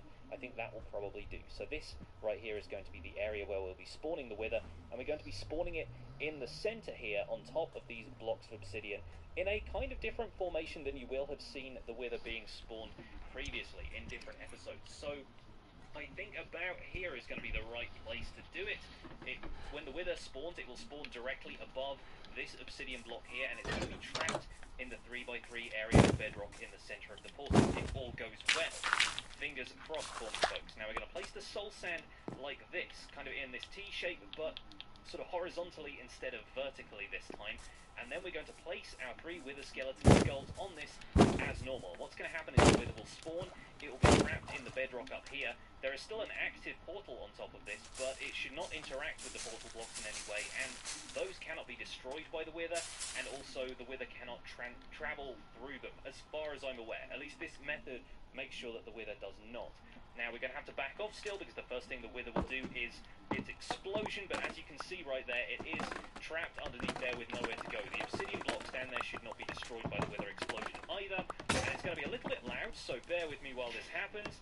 There we go. Oh, and it's out. Okay, well, apparently I didn't do that right, so now I have a wither to kill. But this is the problem with fighting the wither in the open, especially in the end, because right now it's going to go after me and the enderman. Well, we'll see if we can fight it in the air, but I'm not super confident in my ability to fight the wither in the open like this. Well, this turned into a completely different episode, didn't it? We're fighting the wither on slightly different terms to how we fought it before, and the end is just going to get destroyed.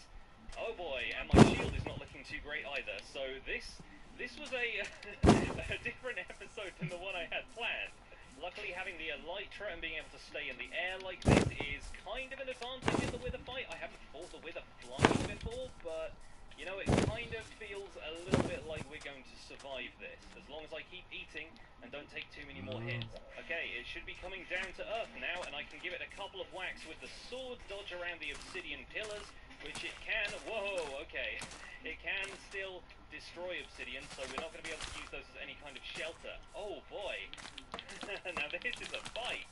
Thankfully the wither is keeping the enderman distracted whenever they try and teleport to me, so yeah, I think Get your ass in there, you motherfucker. I think the wither might actually be taking the occasional bit of damage from these endermen. Yeah, the wither is actually taking damage from the enderman. Well, let's hope we can still get a nether star from it. We need to get a player kill on it this time. It's running away. It's actually running. Yes, okay, we got it. Right, time to fly away and de-aggro the enderman. Oh my gosh. That was not how I expected that fight to go. I'm sorry, folks. I'll have to do this demonstration again when I've gathered a few more wither skulls, but that did not go as expected. I wonder what's wrong. Let's see if we can come down here and examine the evidence here. Some of the endermen are still aggroed on me. I think what I've actually done is I built this obsidian patch here, 1 block too far back. So when the wither stands up, I think maybe it ended up on this block instead of on that block. So maybe I was a little mistaken in my explanation of this first. I'm going to go and check this in a creative test world just to make sure, because this is a valid method. Don't be fooled by my silly mistakes. I think we actually just have to move this 1 block further forward. Okay, just got my 3rd wither skull. Again, let's take a look at the stats and see how many wither skeletons we've killed by now. 152. Okay, not terrible. That's about a skull every... Yeah, it's like 3 skulls and 50 wither skeletons. That's not terrible. We need 1 more soul sand for this. So I went into a creative test world and I did actually place the obsidian in the wrong place. It's supposed to be 1 block further forward, so at least I was able to identify... Oh, that's why, you piece of shit. We're going to take the shortcut to the strong portal and do this right this time. Let's hope. Cross your fingers for me again, because oh boy, this could go wrong very, very quickly. Oh shit. It's a little bit cramped in here now, but this is how you're supposed to spawn the wither, with the tail block directly below the center of the portal here. Count from the outside. This is 5 blocks across, so you've got 1, 2, 3. The 3rd block needs to be where you place the tail block underneath, like so. So we're gonna do this, and hopefully everything should go right this time. Once again, cross your fingers for me. 1 skull, 2 skull, skull number 3, and now we step back, and now we really sincerely hope that the wither cannot escape the portal this time. Okay, that looks like it's worked. As you can see, the wither is underneath the bedrock portal in the center there, and that's going to allow us to approach it and attack the tail nice and easily like this, and it's not going to be able to attack us right back. Oh, this is so much more relaxing, believe it or not, than the version that we just had, because oh boy, and as you can see, it doesn't even start to float down when it enters the sword only mode, when you can't attack it with a bow but it doesn't fly away from you. It's nice and easy to deliver a quick kill. It's even taking a little bit of suffocation damage as you go. Oh boy, oh that's so good, that feels so much better. Having actually done that legitimately. Once we get getting it wrong for the first time, guys, but I don't do this Fucking very often. bitch. I've never Get set over up there, this area goddamn you. myself. Always on servers, it's been other people who do this first, so I made a massive mistake, but I hope it really made the episode more entertaining for you guys, because it was worth it. Now we have 2 nether stars, so that means 2 more beacons. It means we can keep the beacon over at the Guardian's farm, so that I can keep my regeneration and resistance effects over there. We could even get a beacon set up permanently at Founder's Forge and still have one to go out haste mining with, so that's going to be a lot of fun to have around. In the meantime, thank you guys so much for watching this episode of the Minecraft Survival Guide.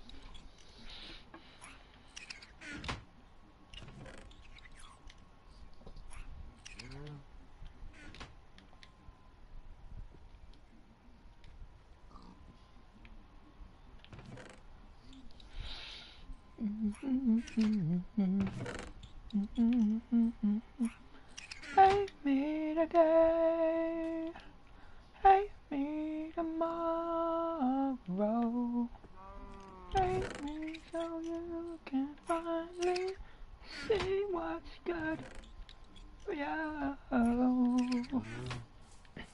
Oh, we're gonna do like a lot of these. Hold on. Bada boom, bada bang, bada boom, bada bang, bada boom, bada bang. You motherfuckers.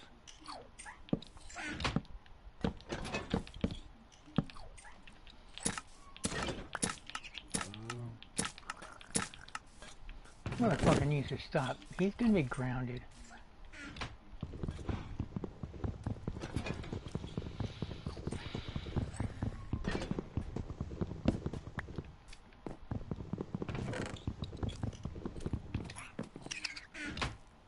Oh.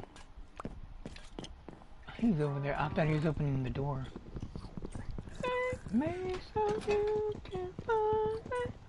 Say what's good for you.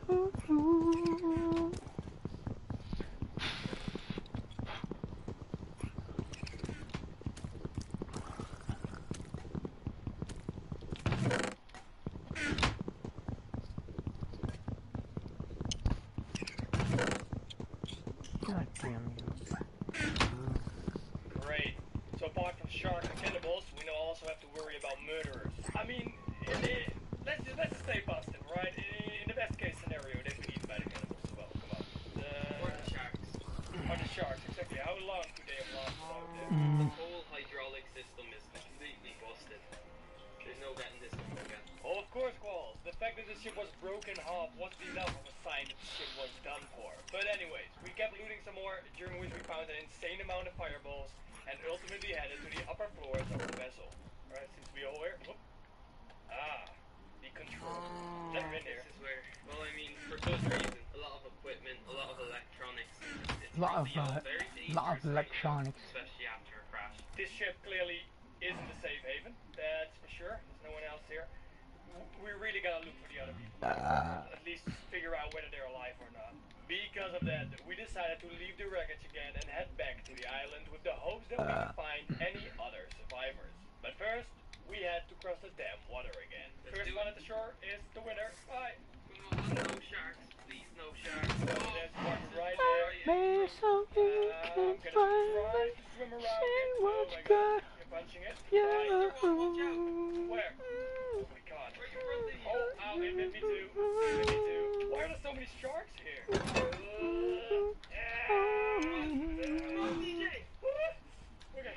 Okay. After we once again survived a shark attack, we found ourselves on the island again. And now it was time to look for survivors. But this was not going to be easy. These jungles are full of enemies. Whether it was just the wildlife or the cannibals, or maybe even something sinister. We had to watch every step we took. And by that, I mean literally every step. You know what? I absolutely hate these weeks. No matter how beautiful they seem to be. It's just You good, DJ? I'm good. Oh my god, I barely saved myself from those spikes using the water. Let me get Why up. is there a trap here? Oh my god, it's probably built by the natives. Oh my god. Come on, get out. Holy You don't think that shit. sets off an alarm or something? It luckily did. It it was just a hole with spikes. Probably to catch wildlife or something, I don't know. If it wouldn't have been for my reflexes, I would have been impaled by stalagmites. That would have been a kinda sad way to go. Anyways, a couple of minutes later, we stumbled up on an open area. Oh, what the hell? What's that? Oh, wait, that's a miracle. Be careful. Campfire burning. I hate that. Spikes? Squalls. God. Leads. I need lead. Yeah, I know them. People are brutal. Look at this stuff. That's on spikes, so, Disgusting. hope I don't end up like that. Are you? Knowing that whoever this thing belonged to could return at any moment, me and Squalls kept moving to look for our fellow crewmates that might still be alive. But while doing so, we found what seemed to be a camp. What's that? Trap here? That's a camp? Ted, there's a bigger camp over there. That's it. Keep your eyes peeled. Be very careful. Oh, loads of smoke here. This could be the camp of survival. Surviving. Oh, where's the coconuts? Blood. Never mind. Yeah, I think that. This was without a doubt one of the cannibal camps, but there were no cannibals to be found, at least not on this side of the camp. So we decided to start looting up, during which I found myself a nice tunic as well as some bamboo. And no, I'm not a panda, I could actually use this to craft both me and Squalls a shield. However, these were not the only things we found in this camp. Wait. Hey. Crewmate Buck. There's someone. It's Buck, yeah. No, over here, please. Help me. What's up? Please, get me out, please, Hey, please. what happened? Buck, what happened? It turned out to be my good friend Buck, who had been captured by the cannibals. Please. Wait. They've been eating them. They ate our members, bro. Get me out, please. I can't do this anymore. Please, get me out. Please. Hold on, alright? Just hold on.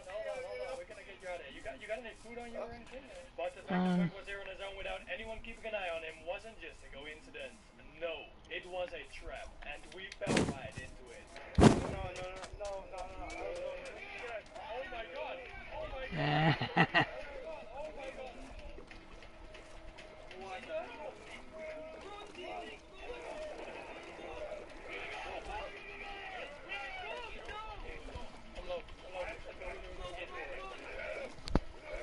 The very second we got Buck out of the cage, more than 15 tribesmen showed up, killing Buck almost immediately and chasing me and Squalls down into the forest. Here's all the fireworks. They worked on a couple of them. A few of them. Give me time to eat. There's, I put the coconuts in there, I think. The fireworks, most of them were still on our tail. I need to eat, man. I need to eat. And to make matters even worse, a second group of cannibals flanked us from the right. Shit. On the right. Whoa. There's so many of them. I'm low.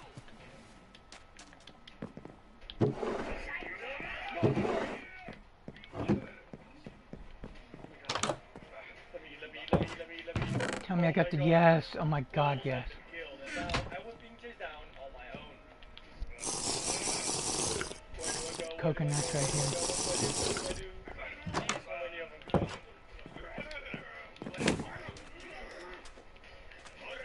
Let's work. I'm gonna be honest, entering this camp was a bad idea, and we should have known better when we saw Buck. Now, the captain had died as well.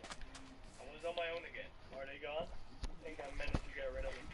Oh no. Balls. Buck.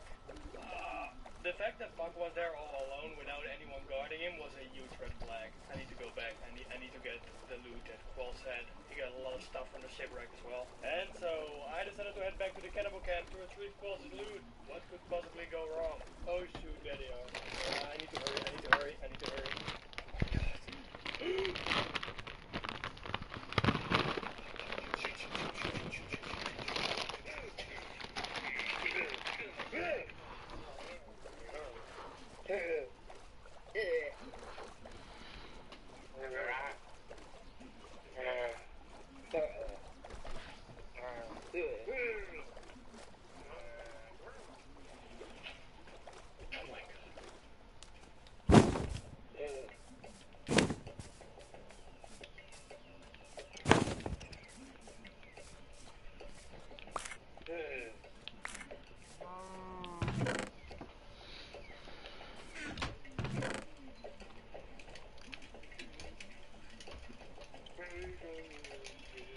This might genuinely have been one of the most stupid things I've ever done. One misstep and I'm dead.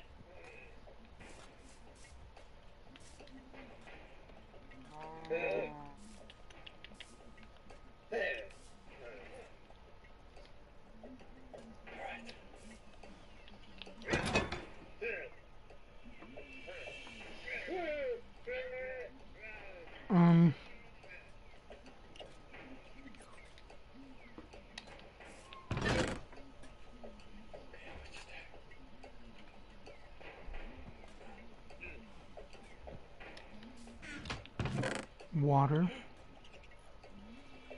my god, no. We need water. Oh no. Bucket close.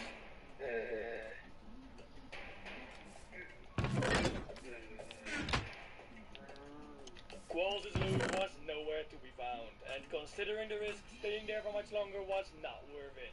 And I decided to get the hell out of there. I kept moving. I ran around the island for a bit, hoping to run into more survivors. But sadly, there was no sign of life. Not from any of my beloved crewmates, at least. Oh, and to make things even worse, it also started to rain. Rain. This has gotta be the best day of my life. I need to find my friends. I need to find the other crewmates. If they're still alive. Because I'm not gonna make it alone. It's gonna get dark soon as well. Knowing that the sun was about to set in the west, and with no 5-star hotel in sight, I decided to craft myself a little makeshift shelter from branches and leaves. Nice and cozy. Hopefully nothing is gonna kill me while I'm sleeping. This is gonna be a rough night, I'm afraid. Well, this is it. Where's my Hopefully we can. You better not have taken my water bottles. Motherfucker.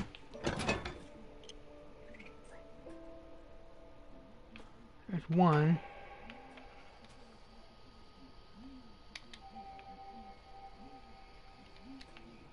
Cold night in the forest. There's nothing you have to worry about, TJ. You're safe inside your makeshift shelter.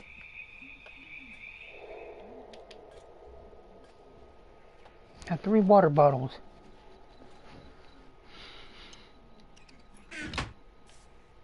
Blister that thing's ass.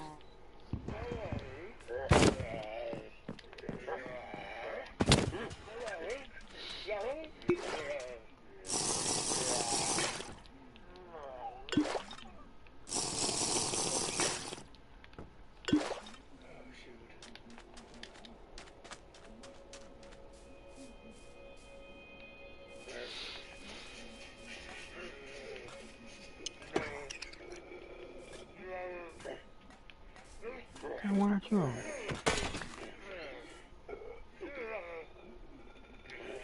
Where's the fucking...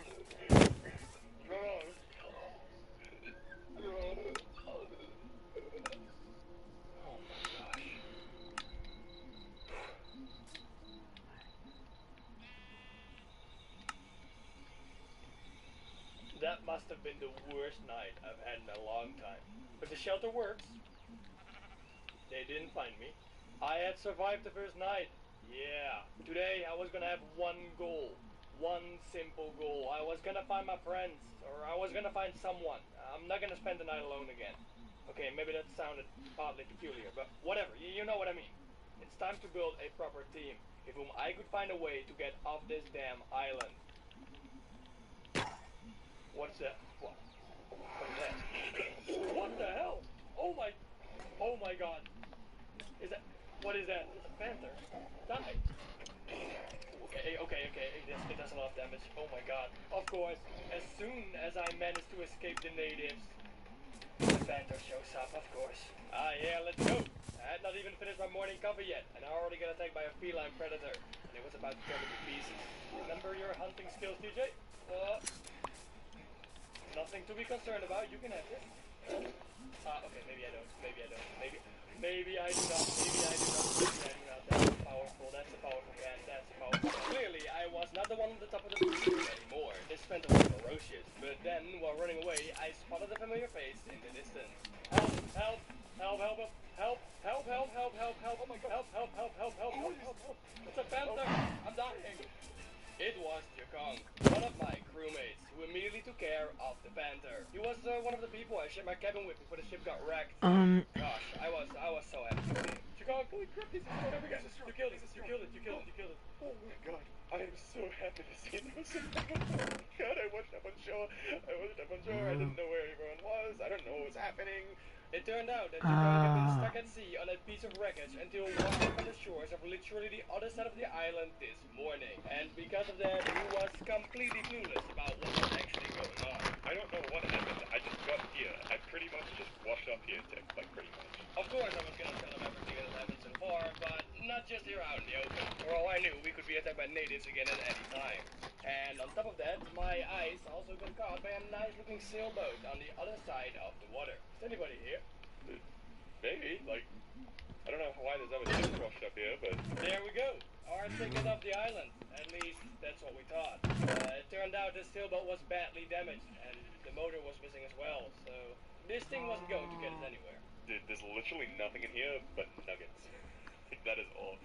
Oh yeah, thanks. That's exactly what I wanted. That's gonna help me survive. Not even the edible kind, dude. We can't even eat that.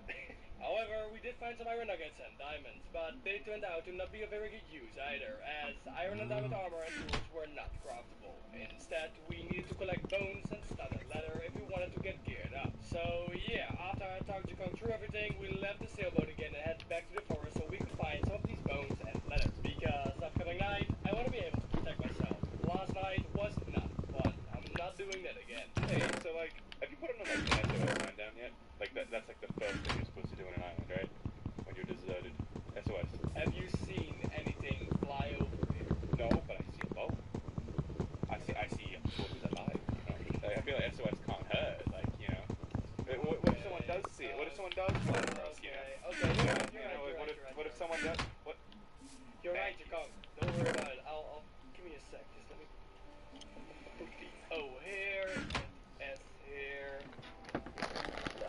All we gotta do now is just stand here and wait for a helicopter to fly over, right? The rest of the second day was not very eventful, actually. It seemed like the natives left us alone for a bit, which was great because it gave us the opportunity to gear up a little. We killed a few animals for food, mapped out a big part of the island, as well as completely imbalanced the ecosystem by literally eradicating the entire snake population that lived on the Isle. Why, you ask? Because these snakes were freaking annoying, and they also dropped leather, which we needed for a better armor set. Oh! Oh! Oh! Oh, snake. Ow! Who's biting? Who's Ow! biting? He Ow! biting? Ow! Ow! Ow! Ow! We got him. We got him. There's another one over here. Ow! It's still on you. Ow! Dude, Ow! this guy's Ow! got you. Ow! Ow! Ow! Ow! Ow! Ow! Ow! Ow! Oh, and we also encountered some other wildlife. That looks like a hippo. Please be careful. All I know about hippos is they're like very dangerous and everything. They have really big teeth. I've seen them eat a watermelon. Oh no, they're chill. They're cool. Look at them. Yeah, they're cool. It'd be crazy if you hit them right now. It'd be crazy if you killed them right now. I didn't think you'd actually do it. Oh, okay. But he's hella slow. I killed the hippo. He clearly was as powerful as his real life counterpart, and he dropped quite a bit of meat as well. More wildlife. Oh. Huh? No! Okay, that's a tiger, man. That is a tiger. Okay, run. Oh my god, help! I can't earn. I'm gonna die. Kill it, please. It does so much. Yeah. Run. I'm on my way. I need to eat real quick. Where are you? You going? Where is it? Where's the tiger? Oh my god. That was the biggest jump scare I've ever had in my entire life. I'm low. I'll get it. I gotta heal. I'll shoot him in the head. Good. Okay, now he's going to me. You got it? Nice. Oh, nice. With me and Jakong both almost dying to yet another cat, and with us having acquired enough leather for a full set of armor, we slowly headed back to the sailboat, as we believed that would be the safest place to stay during the night. I'm getting good at this snake thing, I think. You definitely are. Alright, let's, do we have enough? I have 18 studded leather. How much do you have? 15, 33 snake old studded hides. Amazing. 33. I have 33. Amazing. Yeah, I understand. I got that. Okay. 33, by the way, just so that you know. This crafting table right here is going to be my last one, alright? Alright, Yeah, let's just craft some of this nice Ooh, stuff. this There we would be go. a nice Right way. back into the Stone Age, equipping a long spear and a a full set of armor made out of snake remains. I did not like the way that came out of my mouth. Anyways, after crafting our new weapons, we swam back to the sailboat. Now I gotta say that this is a decent upgrade from last night. Perhaps sooner or later we'll really be sleeping in that 5-star hotel. And even better, I'm not alone this time. And no, I still don't mean that in a strange way. I just don't like being alone in the dark, okay? That's all. I want to be a fisherman. What? I want to fish and eat them. You feel me? You've only been here for a day, you're already going insane. Don't judge my hobbies. We need to get some sleep. Not much going on. Actually, if this island is dangerous, we should probably do it in rounds. Like, one person sleeps and then one person stays up and protects the ship, you know? How about you go sleep first? I'll just wake you up after like a couple hours, and then that's my turn. Does that work? You know what? Hell yeah, I was gonna suggest rock, paper, scissors, but this is perfect. Alright. Good night. If anything happens, I'll just scream very loud. Yeah, just like holler at me. Yeah, old screaming. Screaming. That's it. Where's my other fucking... God damn it. There we are. Night number 2. Me and Jakong decided to take turns keeping watch to make sure that we would both be able to get some proper sleep. But during my watch, just like last night, I kept hearing noises from the forest.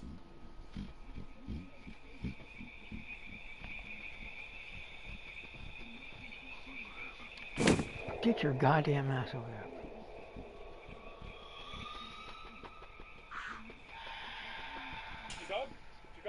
Jakong! Wake up! What's going on? Wake up! Dude. Wake up! I heard something. I swear to God, I heard a scream coming from that way. Of course, this life is not going to be as peaceful as I hoped it would be, and we started hearing screams coming from the woods. I don't know if we check it out. That's kind of like. Yeah, that's the same issue I'm having right now. I have no idea. I wouldn't want to. I personally would stay here and wait out the night. Like maybe if it's day, I don't know. I don't know, man. The thing We is, could check it out in the morning.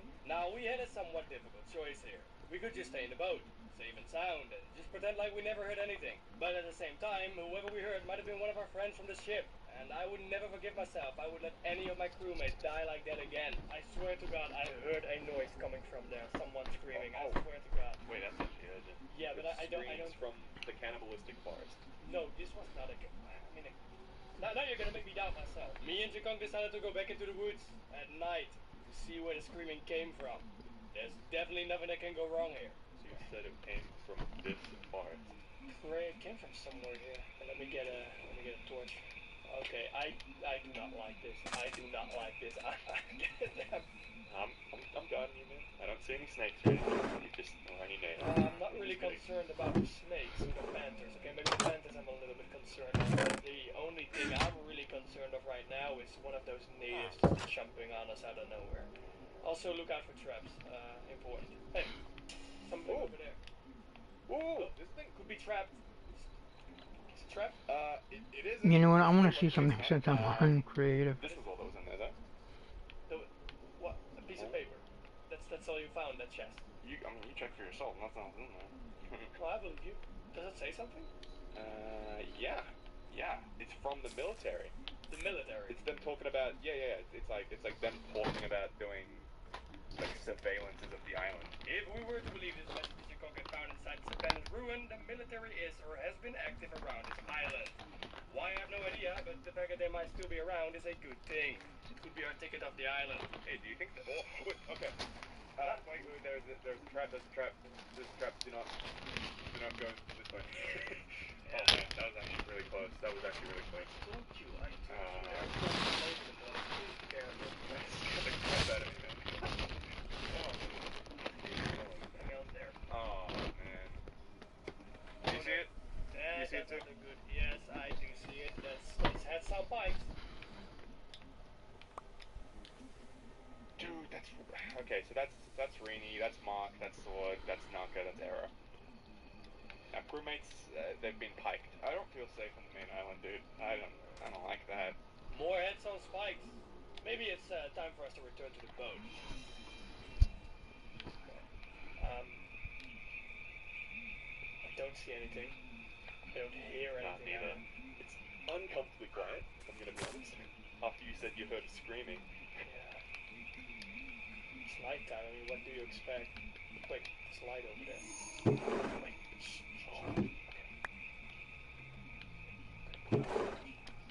There, try some. Oh, a lot of them. There's so many. What's that? Be chill. Wait, I see a name tag. It's Sabi. I swear to God it was him. Oh man. This way, yeah. Come on. No. Wait, we can maybe. That's what they do to us. Maybe we can. Don't say negotiate. You see what they're doing. Maybe we can get it from this. Oh, fuck. Oh, no. That's what I mean. Okay, well, how do we distract them? Let's have a look first.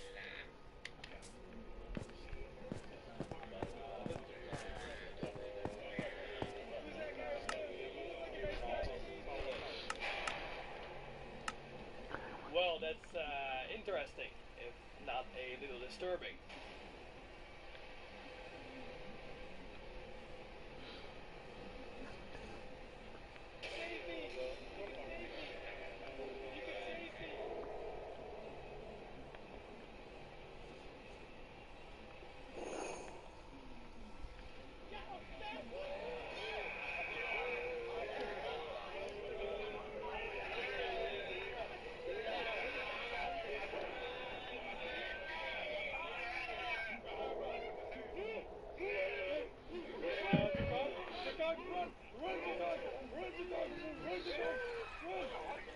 I don't believe I've ever been so scared in my life. After the ritual, as soon as me and Jakong got spotted by the cannibals, the entire tribe started to chase us down into the deep dark forest. I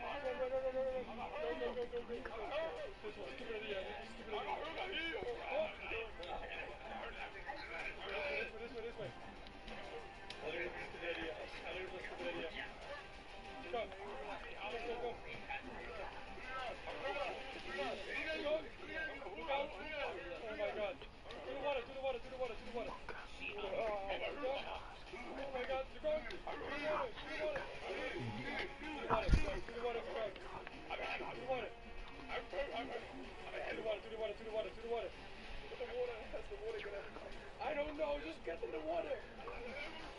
Come on. Just get in the water, get in the water, get in the water.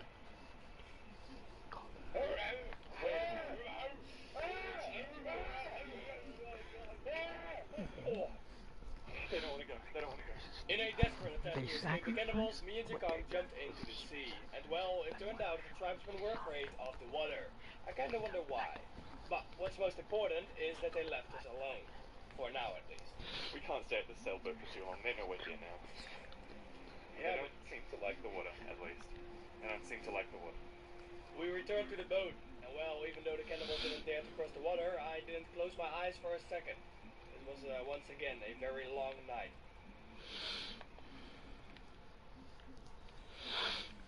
We did it! We survived the second night, and now it was day 3. And this day didn't have a great start, as Jakong was not doing very well. Well, good morning, Jakong. What the heck is going on here? Yeah, morning, dude. My vision is really whack. I have been feeling worse and worse the entire time we were asleep. Bro, there are particle effects around you. What's going on with it? I don't know, but your face looks real close up to me. It turned out that one of the cannibals last night had shot Jakong with a poison dart. And this poison was concerning.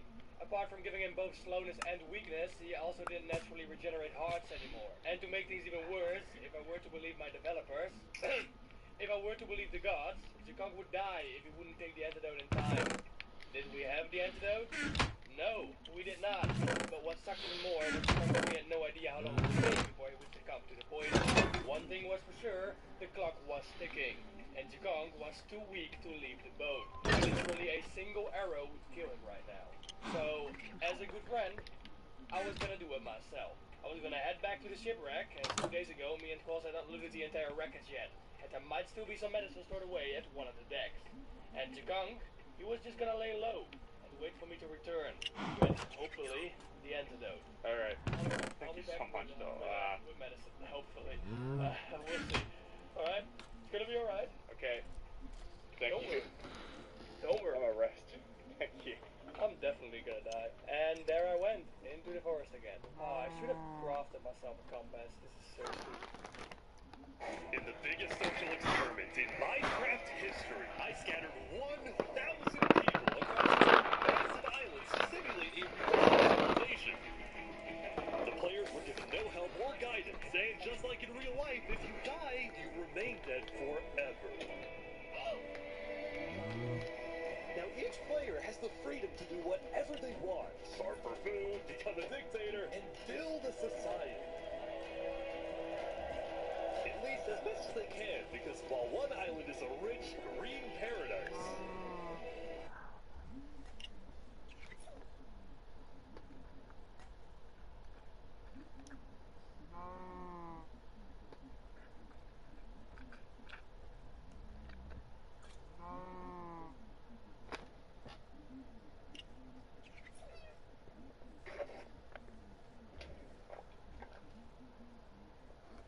Oh, good.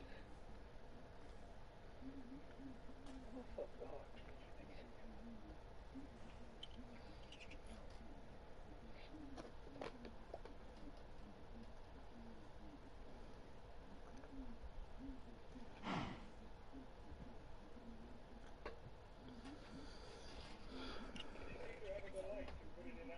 Mm.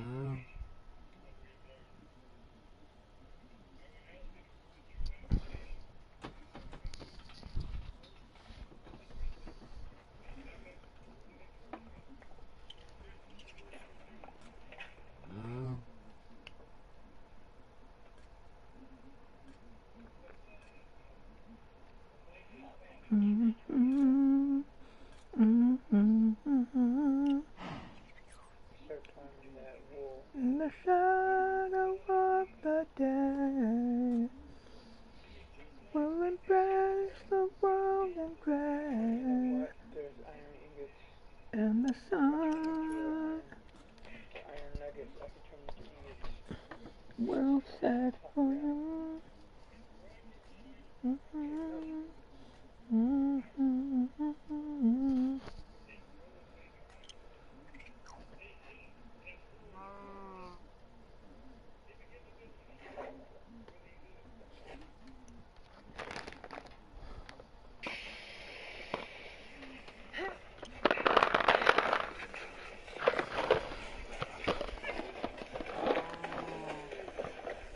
Oh, fuck.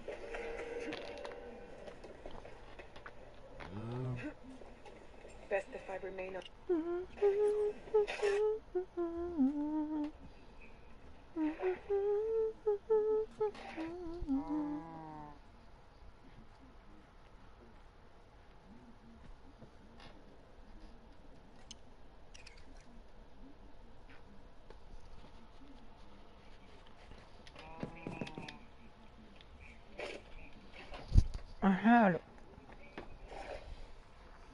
I had a boat. A raft. Ooh, I love that they call it a raft too.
This is my island. Okay, good. You can have that.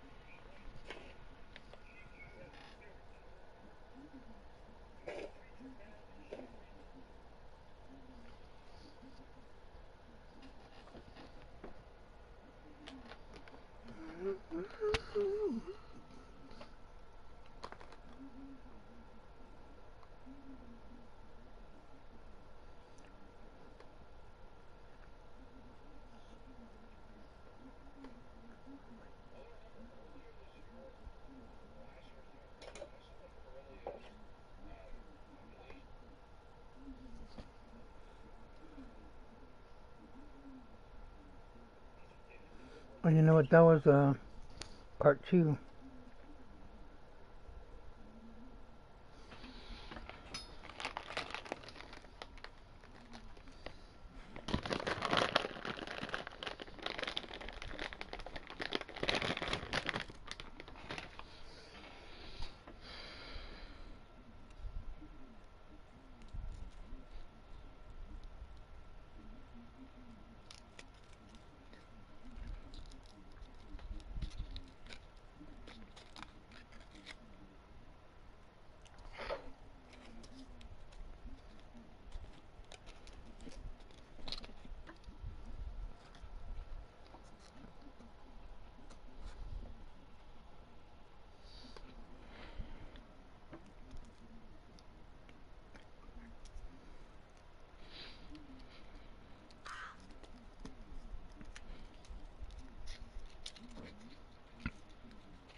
God damn you. Hurry the fuck up, nigger cunt.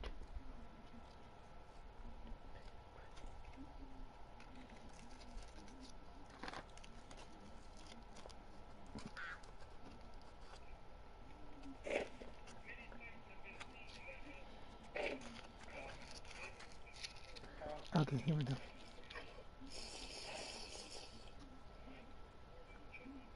You suck.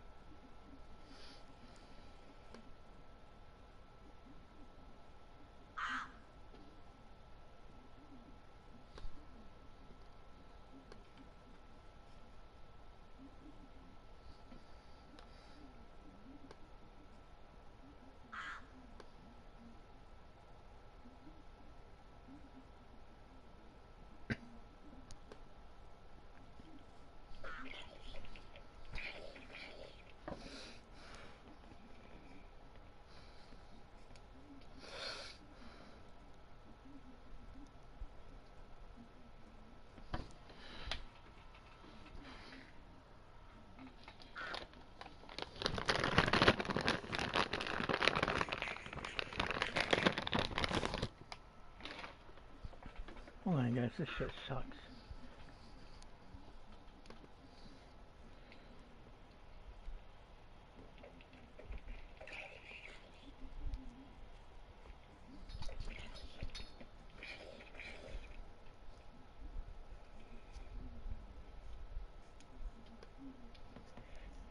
Hey everyone, welcome back Better be to goddamn another good, motherfucker. GTA 6 news coverage video. Today we're talking all about the upcoming release of Trailer 3 for GTA 6, when we're expecting it, what it's likely going to include, and giving you the latest news that we know about it. So we're going to be jumping into the latest GTA 6 updates in just a quick minute here. But before we get into that, leave a like rating and subscribe down below for more GTA 6 coverage if you haven't already. But first off, here's a quick shout out, and after that, we'll get with the Master Affiliate Program. You Master Affiliate Program yet for GTA 6, but that is not stopping the rumor mill from churning and talking about the upcoming release of Trailer 3. Now, Trailer 3 is going to be really exciting because that trailer is likely going to come alongside an official gameplay video. Now, if you haven't already, I recommend checking out the gameplay video that Rockstar Games released for GTA 5 back before it released in 2013. That should give us a pretty good idea of what we can expect for the gameplay video for GTA 6. But essentially, the gameplay video is not really a trailer, but more a gameplay video alongside a commentary of the features, what's new, and kind of explaining what's happening on screen, and giving us pretty much the best look from a player-first perspective, people hyped up, instead.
Cool if I just check out all of them.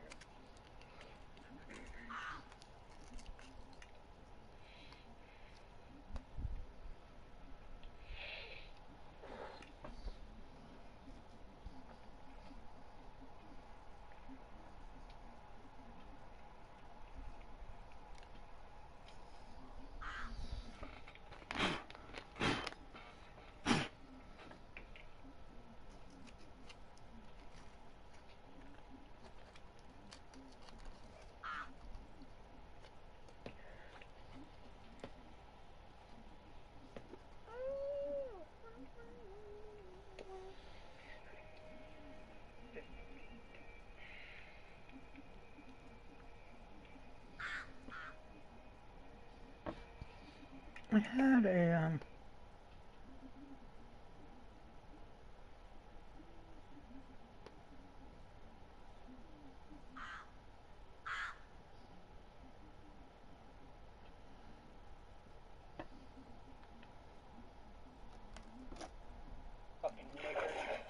I'll kill you, Milk King. Goddamn nigger.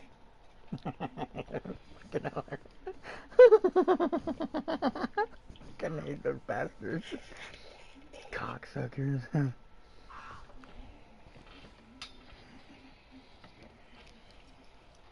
on. Goddamn milk.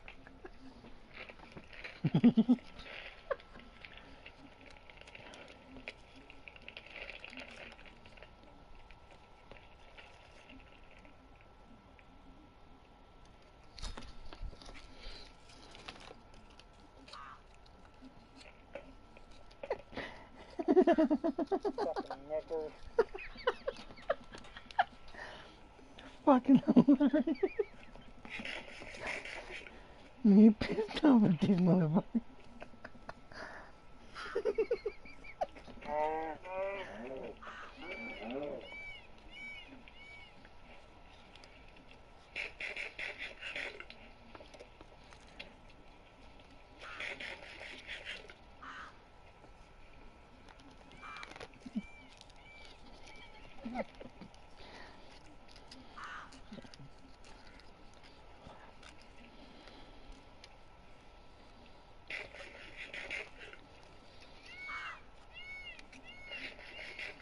Stupid nigger.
He may perhaps make a good purchase while he is there, but certainly it is not a wise plan to adopt.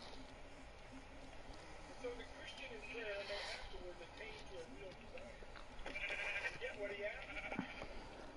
But how much better would it be if, having prepared his soul by consideration and self-examination of his true needs, he came to God with specific requests? If we arranged a meeting with a king or a president, we should expect to be able to answer the obvious question. What do you wish to see them about? We should not be expected to go into the presence of royalty or a great leader and then to take a supposition after the meeting. You dumb.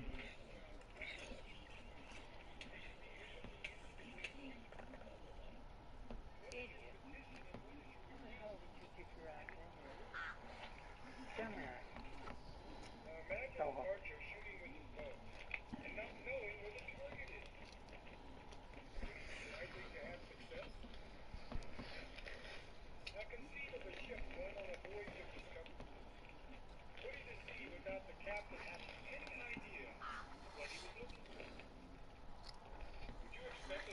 back heavenly laden either with the discoveries of science or with the treasures of gold?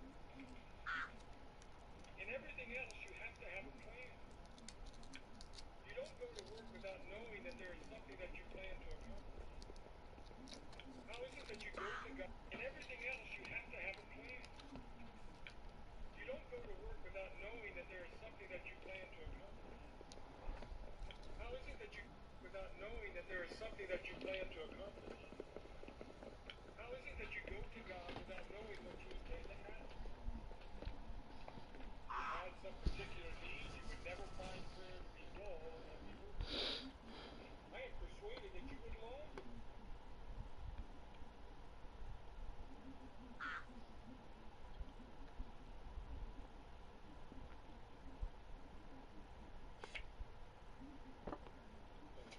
That we had, but she made it a matter of prayer. Whatever it was.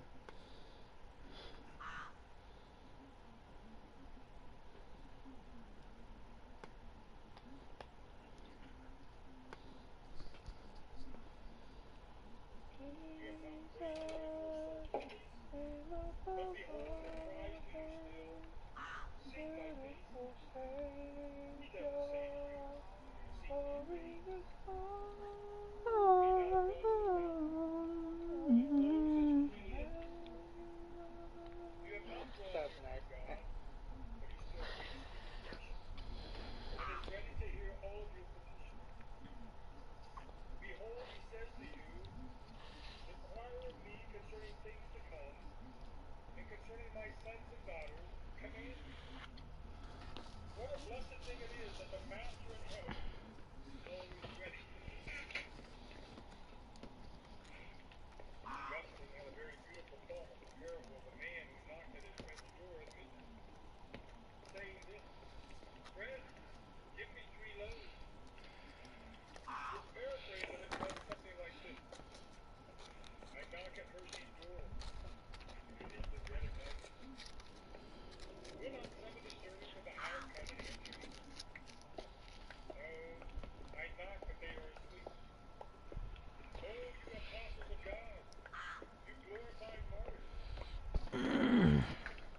you rest in your bed. You cannot hear my voice.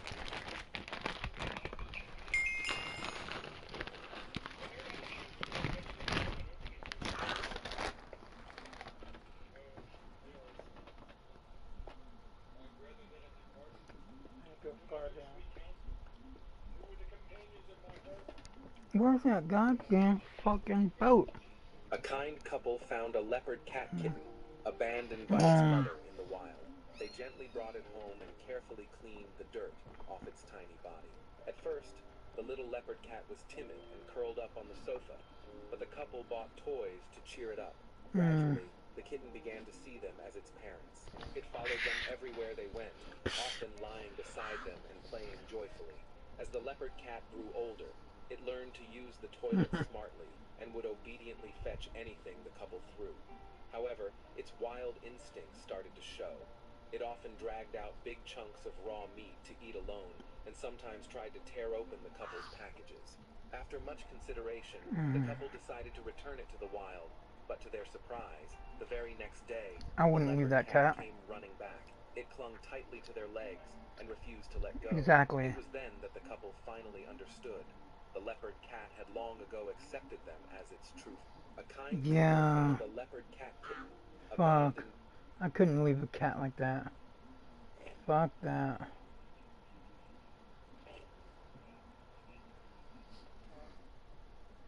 What?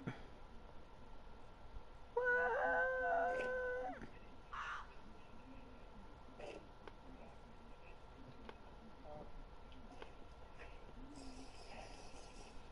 A kind couple found a leopard.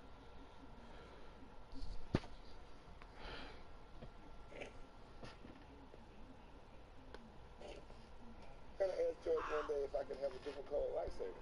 Good guys are green and blue, bad guys are red. That's just the way it works. Let's go purple then. You might get purple. But when I came back, for some reason, we were ready to do something, he said, oh, I got something to show you. And he showed it to me. It's just an experiment right now. I don't know if we're going to keep it. And it was there. But somehow or other, even though he had done it as an experiment, it was already on the website. And, you know, he let me keep it. And then Nick Gaylord. I love these people. Been trying to figure out They inspire me. God bless you forever. I love famous people. I need famous friends though. Fuck. 'Cause I'm gonna be famous one day. But them and I fit like a hand in a glove. I'm standing on the 13th floor, but what's crazy, if I go through this flat hallway to the other side of the building, I pop out of the ground floor. If I walk around the corner on this street level, enter the parking garage, take the elevator to the 12th floor, it looks like I could be stepping out onto another ground floor. But when I walk over to this side, I'm just a couple floors up. However, when I walk over to the other side of the plaza, I'm now 22 floors up. And if I go inside this building and take the elevator down from the 22nd floor to the ground floor, I'm at a new ground floor, a couple below the one I was looking at the start. This is Chongqing, China, which is home to cute pandas and absolutely amazing bright light displays. However, I don't give a shit.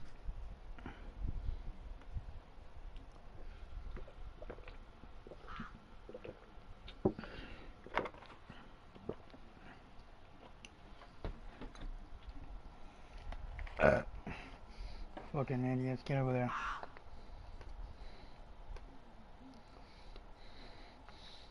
I had goddamn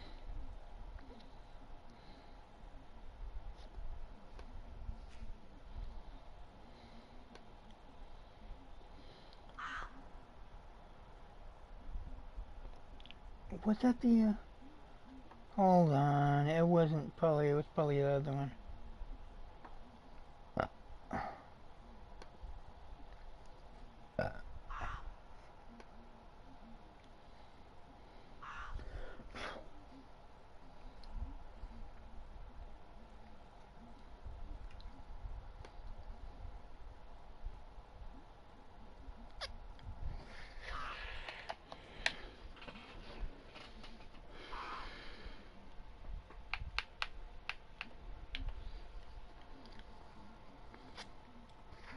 Gonna have to start all over probably. I don't like it when they take my shit.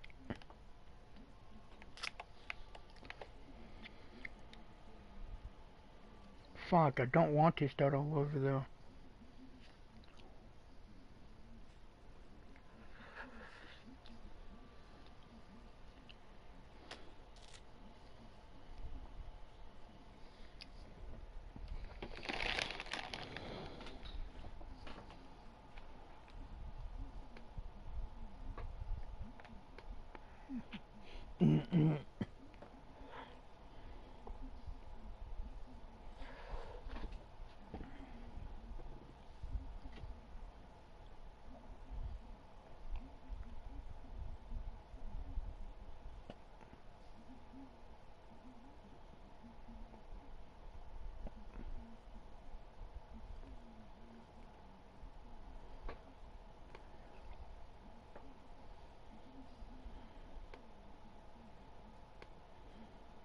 God damn you.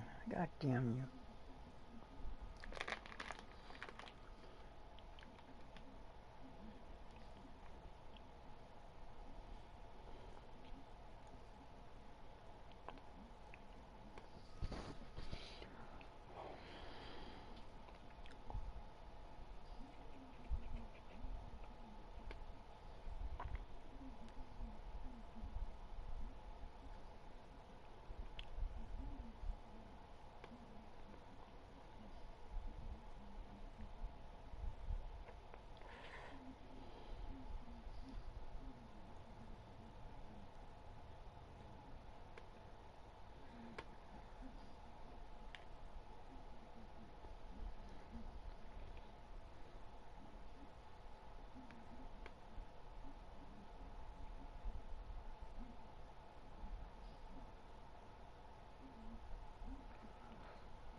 Quarren gunship, based on a mysterious ship that I believe only appears in one promotional photo. As I was working on what I would call the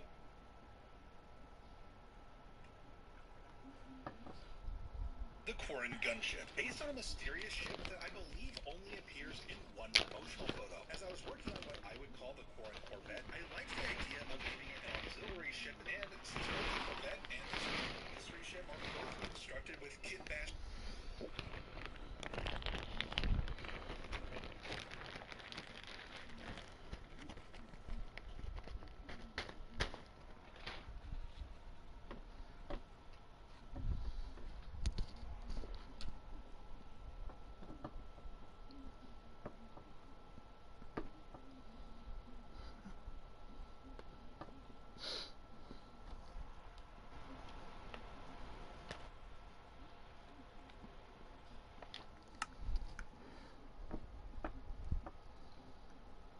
Hold on.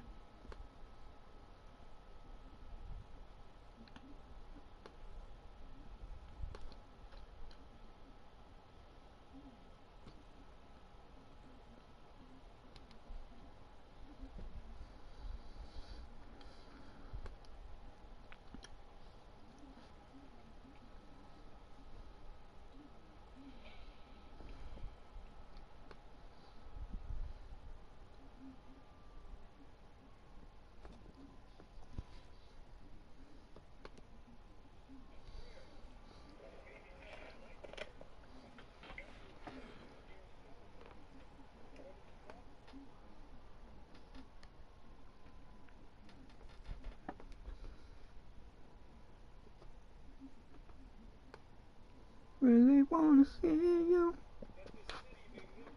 Really wanna be with you. I really wanna see you, Lord, but it takes so long, my Lord. Ooh. Get your fucking ass out of here, god damn you. I'm all pissy.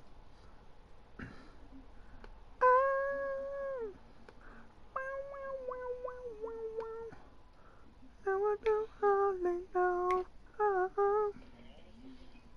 But I think I can fly.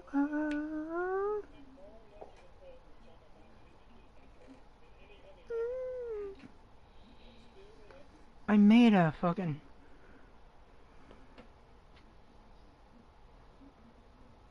I could have sworn I made a raft.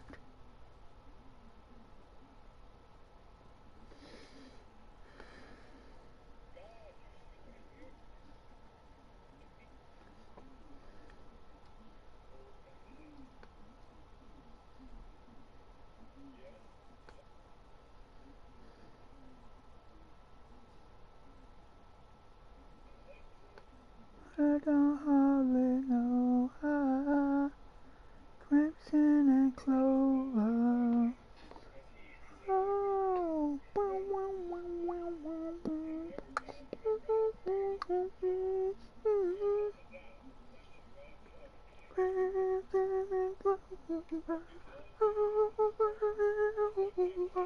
I love that part of that song. Get the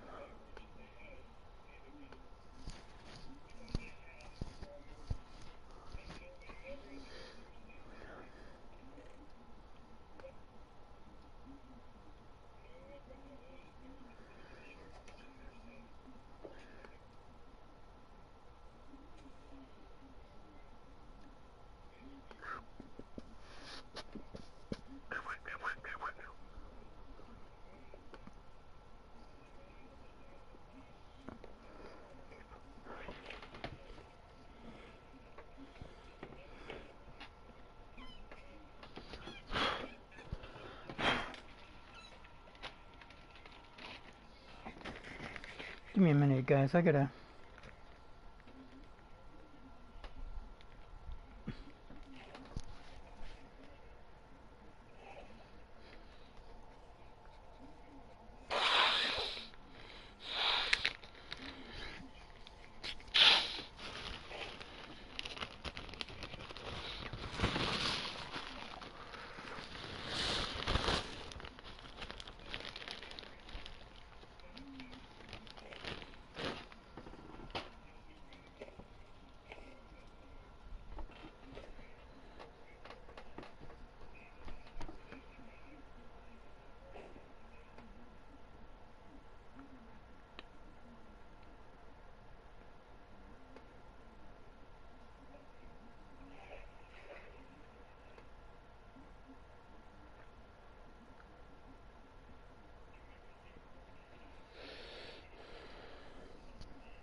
one more white sheep.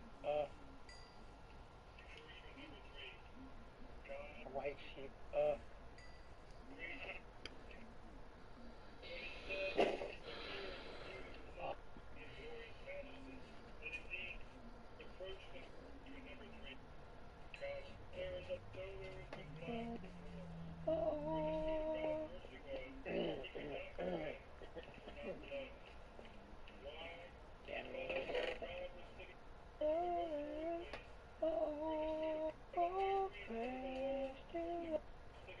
that's just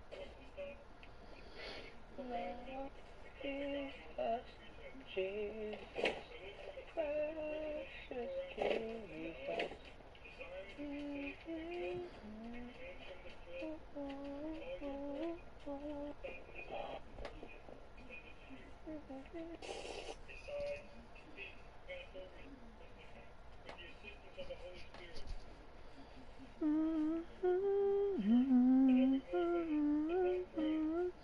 Ooh, Jesus, Jesus, precious Jesus, for grace to love Him more.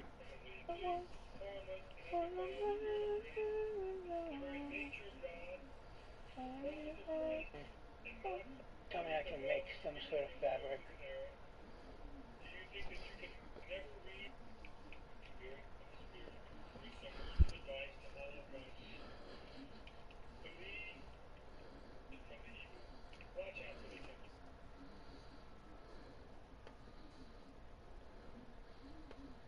Can you put mini boats in one bundle? Fucking idiot. How many boats can you put in a bundle? How many boats? Fucking nigger. I'm gonna kill you, Google. I'm gonna slit your goddamn throats. How many boats can you put in a bundle? You cocksucker.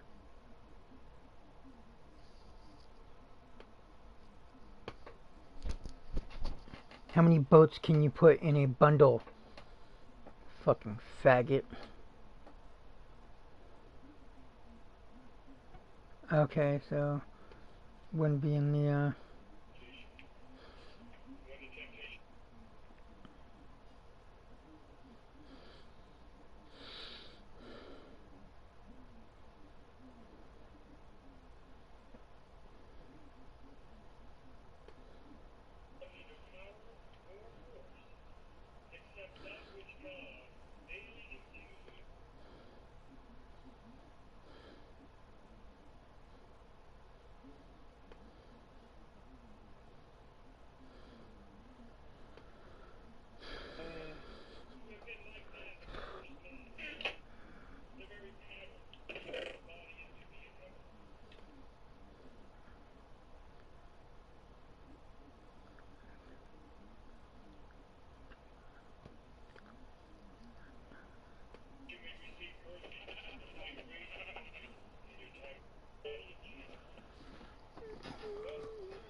it could have been this one because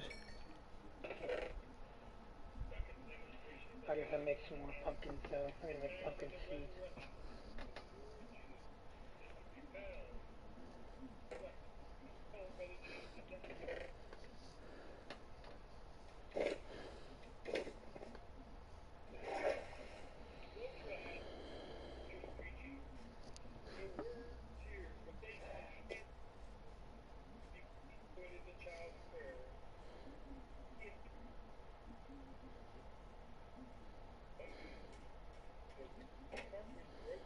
Finally my bed. Yeah, I'm starting to sound asleep. I gotta go to sleep and relax though. I'll catch you guys later. Like, comment, subscribe. See you in the next video. Peace out. Thank you for watching. Collect. Yeah, I can.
Oh, you fucking idiot.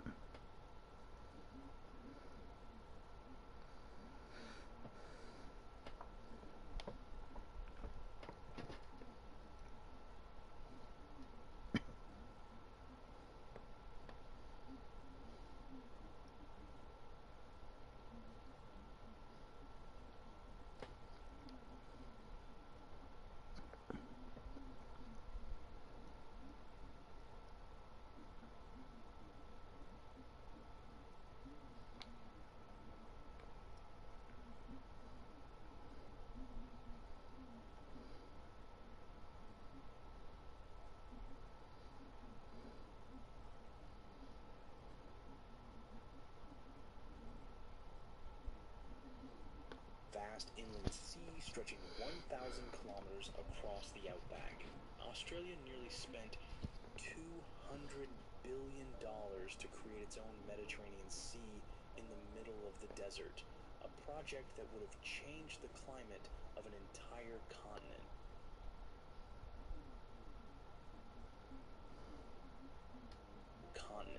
Sounds like a...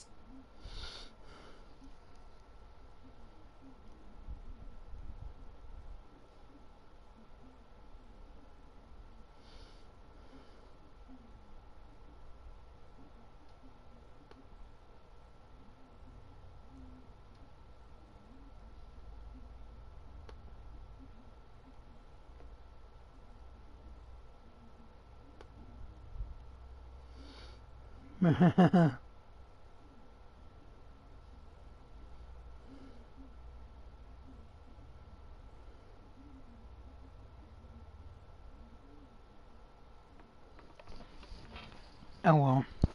I can't find the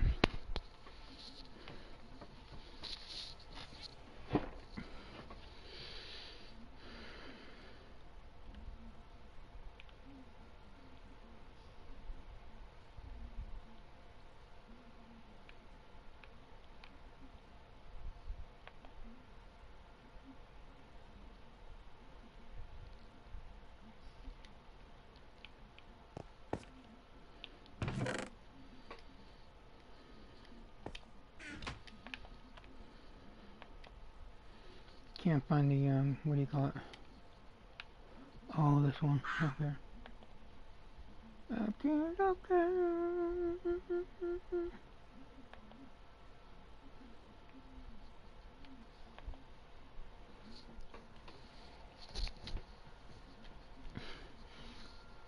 I do want to listen to that castle building tips again.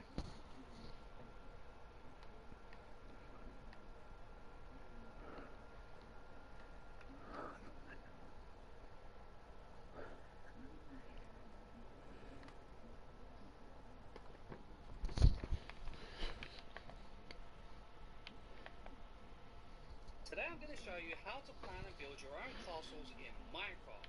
Now, as you probably know, I love building castles, and it is without doubt my favourite thing to build in-game. However, planning a large-scale project such as a castle is not always easy.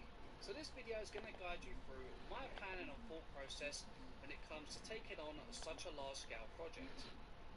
Now, if you haven't done so already, be sure to smash that like button before these creepers blow up. Let's start with the basics.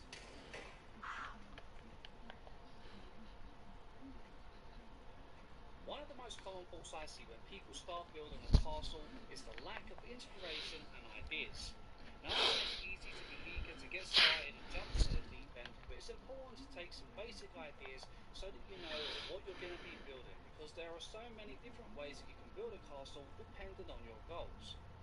Before you get started, take some time to look up some real-life images, concept art, or even models that people have built. This will give you some great Yeah, ideas. it's over here. I often use websites such as Pinterest or Google Images to browse for ideas, because these always have a bunch of images with some great inspiration. Once you find some good images, it's a good idea to pick out your favourite designs and keep them aside for later on so that you can use them for reference while you're building. Another thing I often do at this point is look at castle layouts or overhead views to give me an idea of the shape and layout that I want my castle to be.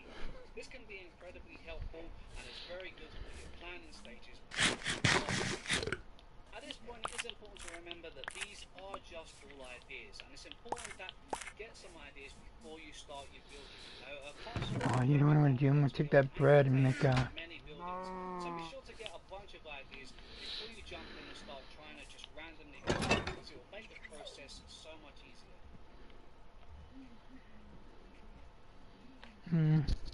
Location is one of the most overlooked parts when it comes to building. Biggest issue here is the planning wasn't thought out far enough. In other words, they just planned around what they built without much thought of future plans for the area. Now I know that I often say over planning can cause burnout, so I'm not suggesting any extensive planning at this stage, but more so to take into account how the area looks and think about whether it is suitable for what you want to build down the line. Some important things to consider here are things like area. For example, if you plan on building a village around the castle, is there enough space to add buildings around it? Do you have access to water? If you wanted to build a moat around a castle, you're going to need a water supply, either a river or an ocean. It's water, you dumb shit. Ugh, I'm gonna murder you. Access to an ocean, otherwise this is just not going to be a possible feature if you choose to add one later on. Do you want your castle to look like it's overlooking cool. a big village or a town? If so, you're going to have to make sure that you build up on a large hill or a mountain, so that you have that extra light so the castle can overlook everything. Another important thing to consider here is a biome. There are so many different biomes, choosing the right one is very important. Things you might want to consider here are how you want your castle to look. For example, we just spoke about the castle overlooking everything, and in this case, maybe a mountain would be the best biome for you. Or maybe on a high hill, so you want a hill biome that's going to be suitable to overlook an unlocked village. If you want your castle to be a bit more decorative and maybe more like a palace, then you need to make sure you choose. Oh, you know what we need to do though? A lot of these palaces, they have a lot of greenery, so you want to make sure you build in a biome where you've got those lush greens for that nice green grass. For instance, a plains or a flower forest. Building in somewhere like a spruce forest is just not going to have quite the same effect because of that type of grass. So think wisely about the colours of the biome as well as the actual biome you're building in. Another good example here would be if you're building a Tuscan or Italian style build, then maybe you'd want to build it in a space to the grass, which works Oh, well fuck with yeah. vineyards and stuff that you would often find around those castles in those kind of areas. You know, and again, building in a different biome will give you a very different look. All in all, just pick the All area in all. wisely and make All sure in you all, have mate. access to everything All you in all. want for your future plans. Future plans. All in all. Now that we've planned out the area, it's time to actually make plans on the castle itself. Before you jump in and get carried away with some building, you need to actually make some notes to plan out what we actually want to be building. Now, as you know, castles come in all forms, shapes, Forms, shapes, and sizes. Why they fucking talk? So, first of all, you need to plan out everything you want to be building, because some castles will contain loads of buildings inside them, other castles are just one large build.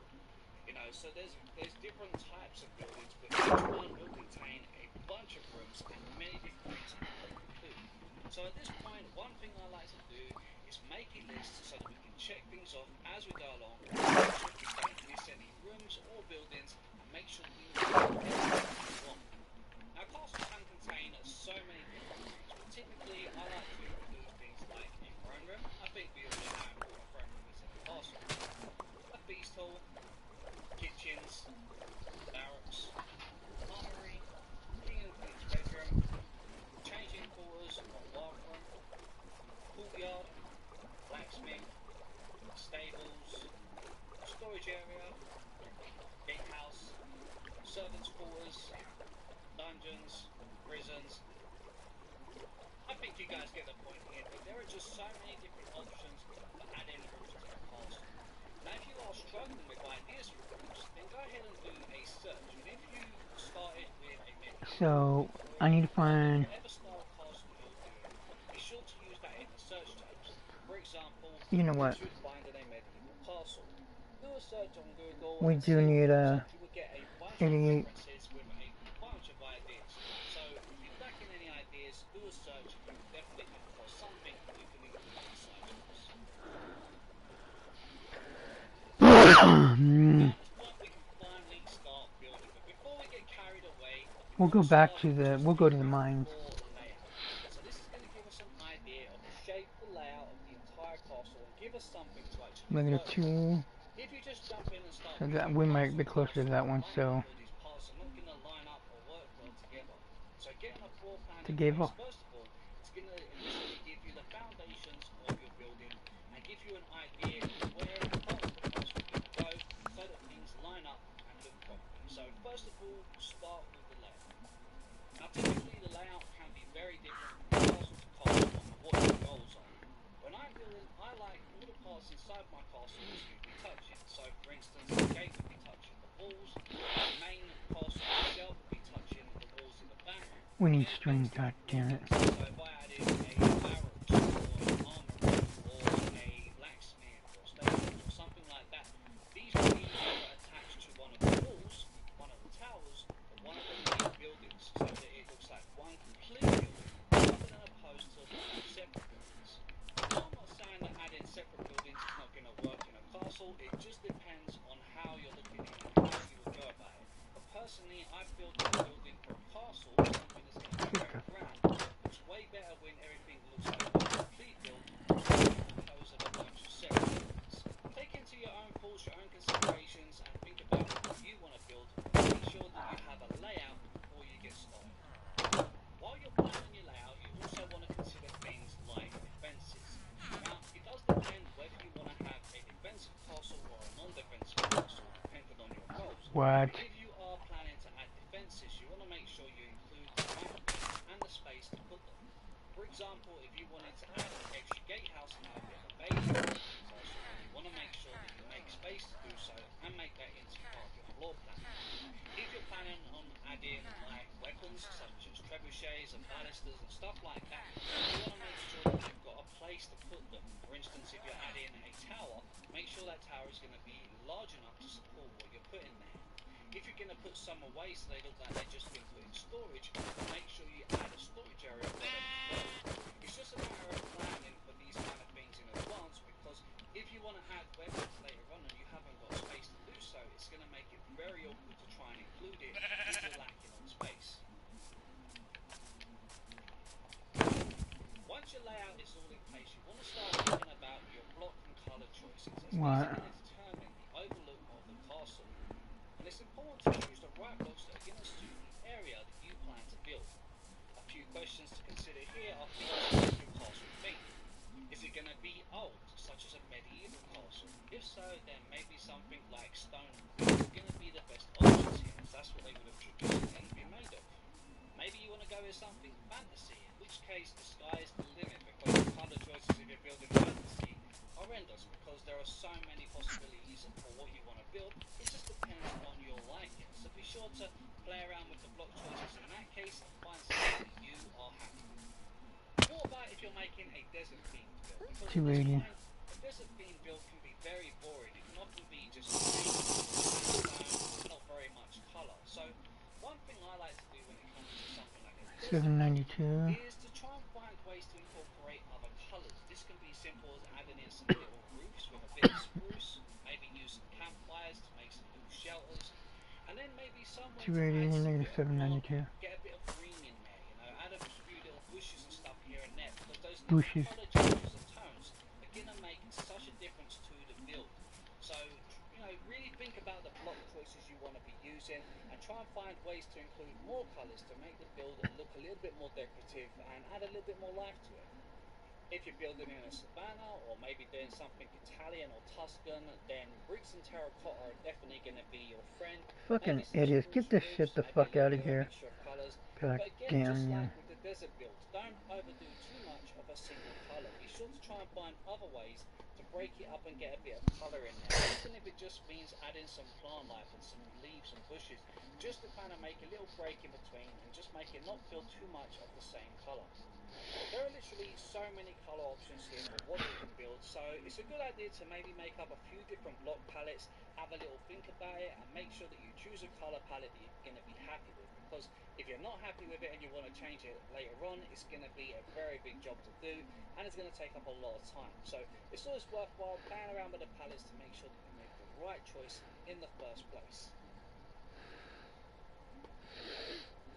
Once you finally start building, you want to make sure that you keep your building in scale.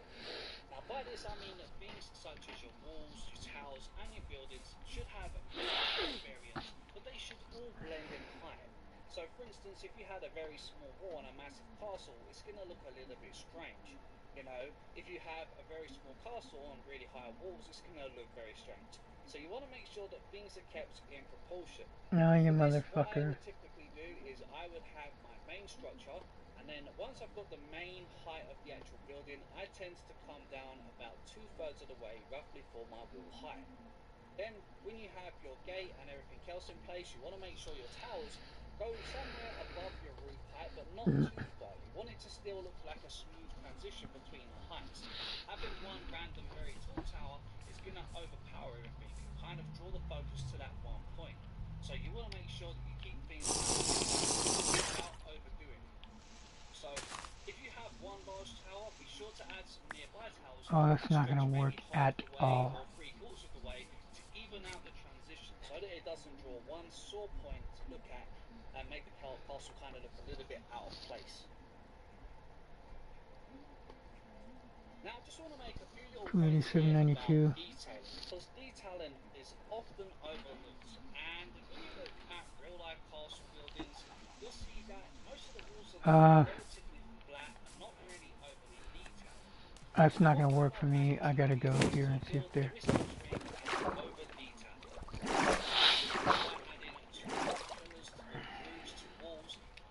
Excessive detailing on the windows, or use a lot of stairs to create panels deep within side walls. Stupid nigger. I'm going to cut your goddamn throat. I'm going to cut their fucking throats.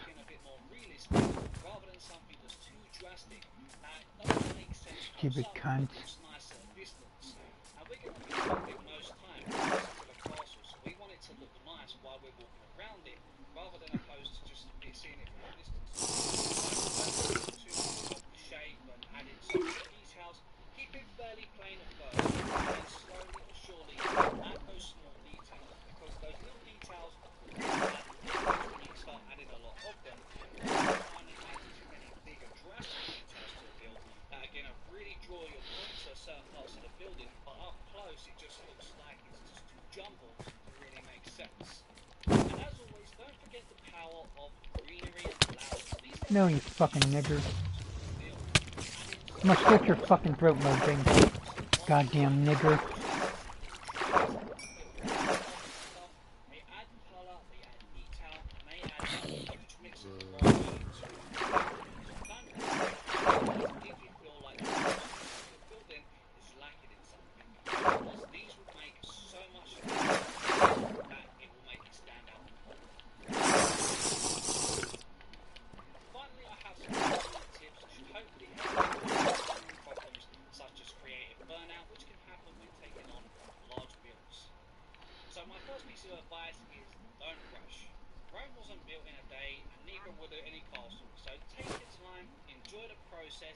And just take breaks from it if you need to, you know, don't try to do too much of the same thing, because that is just going to be burnout. It's too much of one excessive thing continuously, so don't try and gather up all your entire build with you, because you're probably going to get burnout.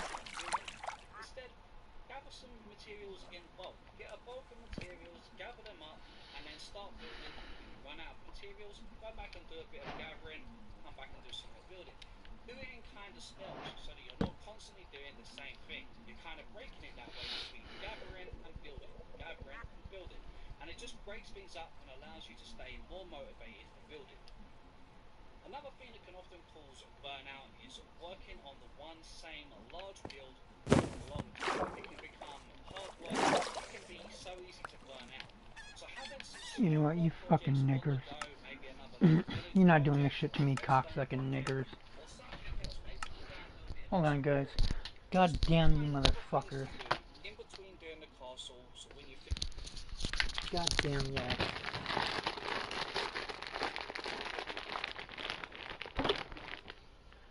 be right goddamn back.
my goddamn scissors.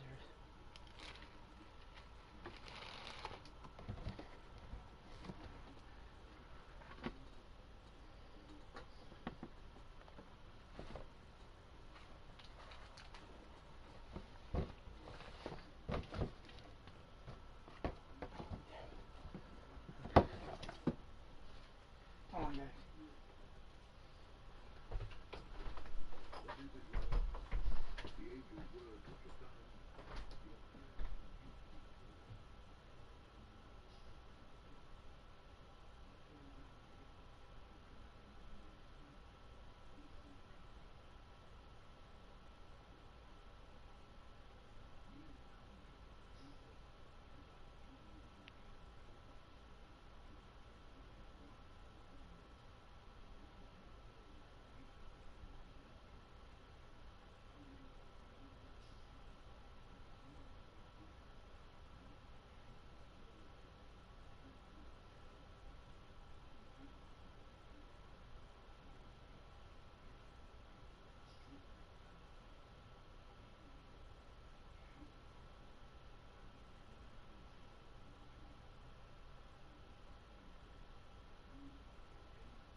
guys, I'm gonna end the live stream. Like, comment, subscribe. I'll see you in the next video. Peace out. Be right back.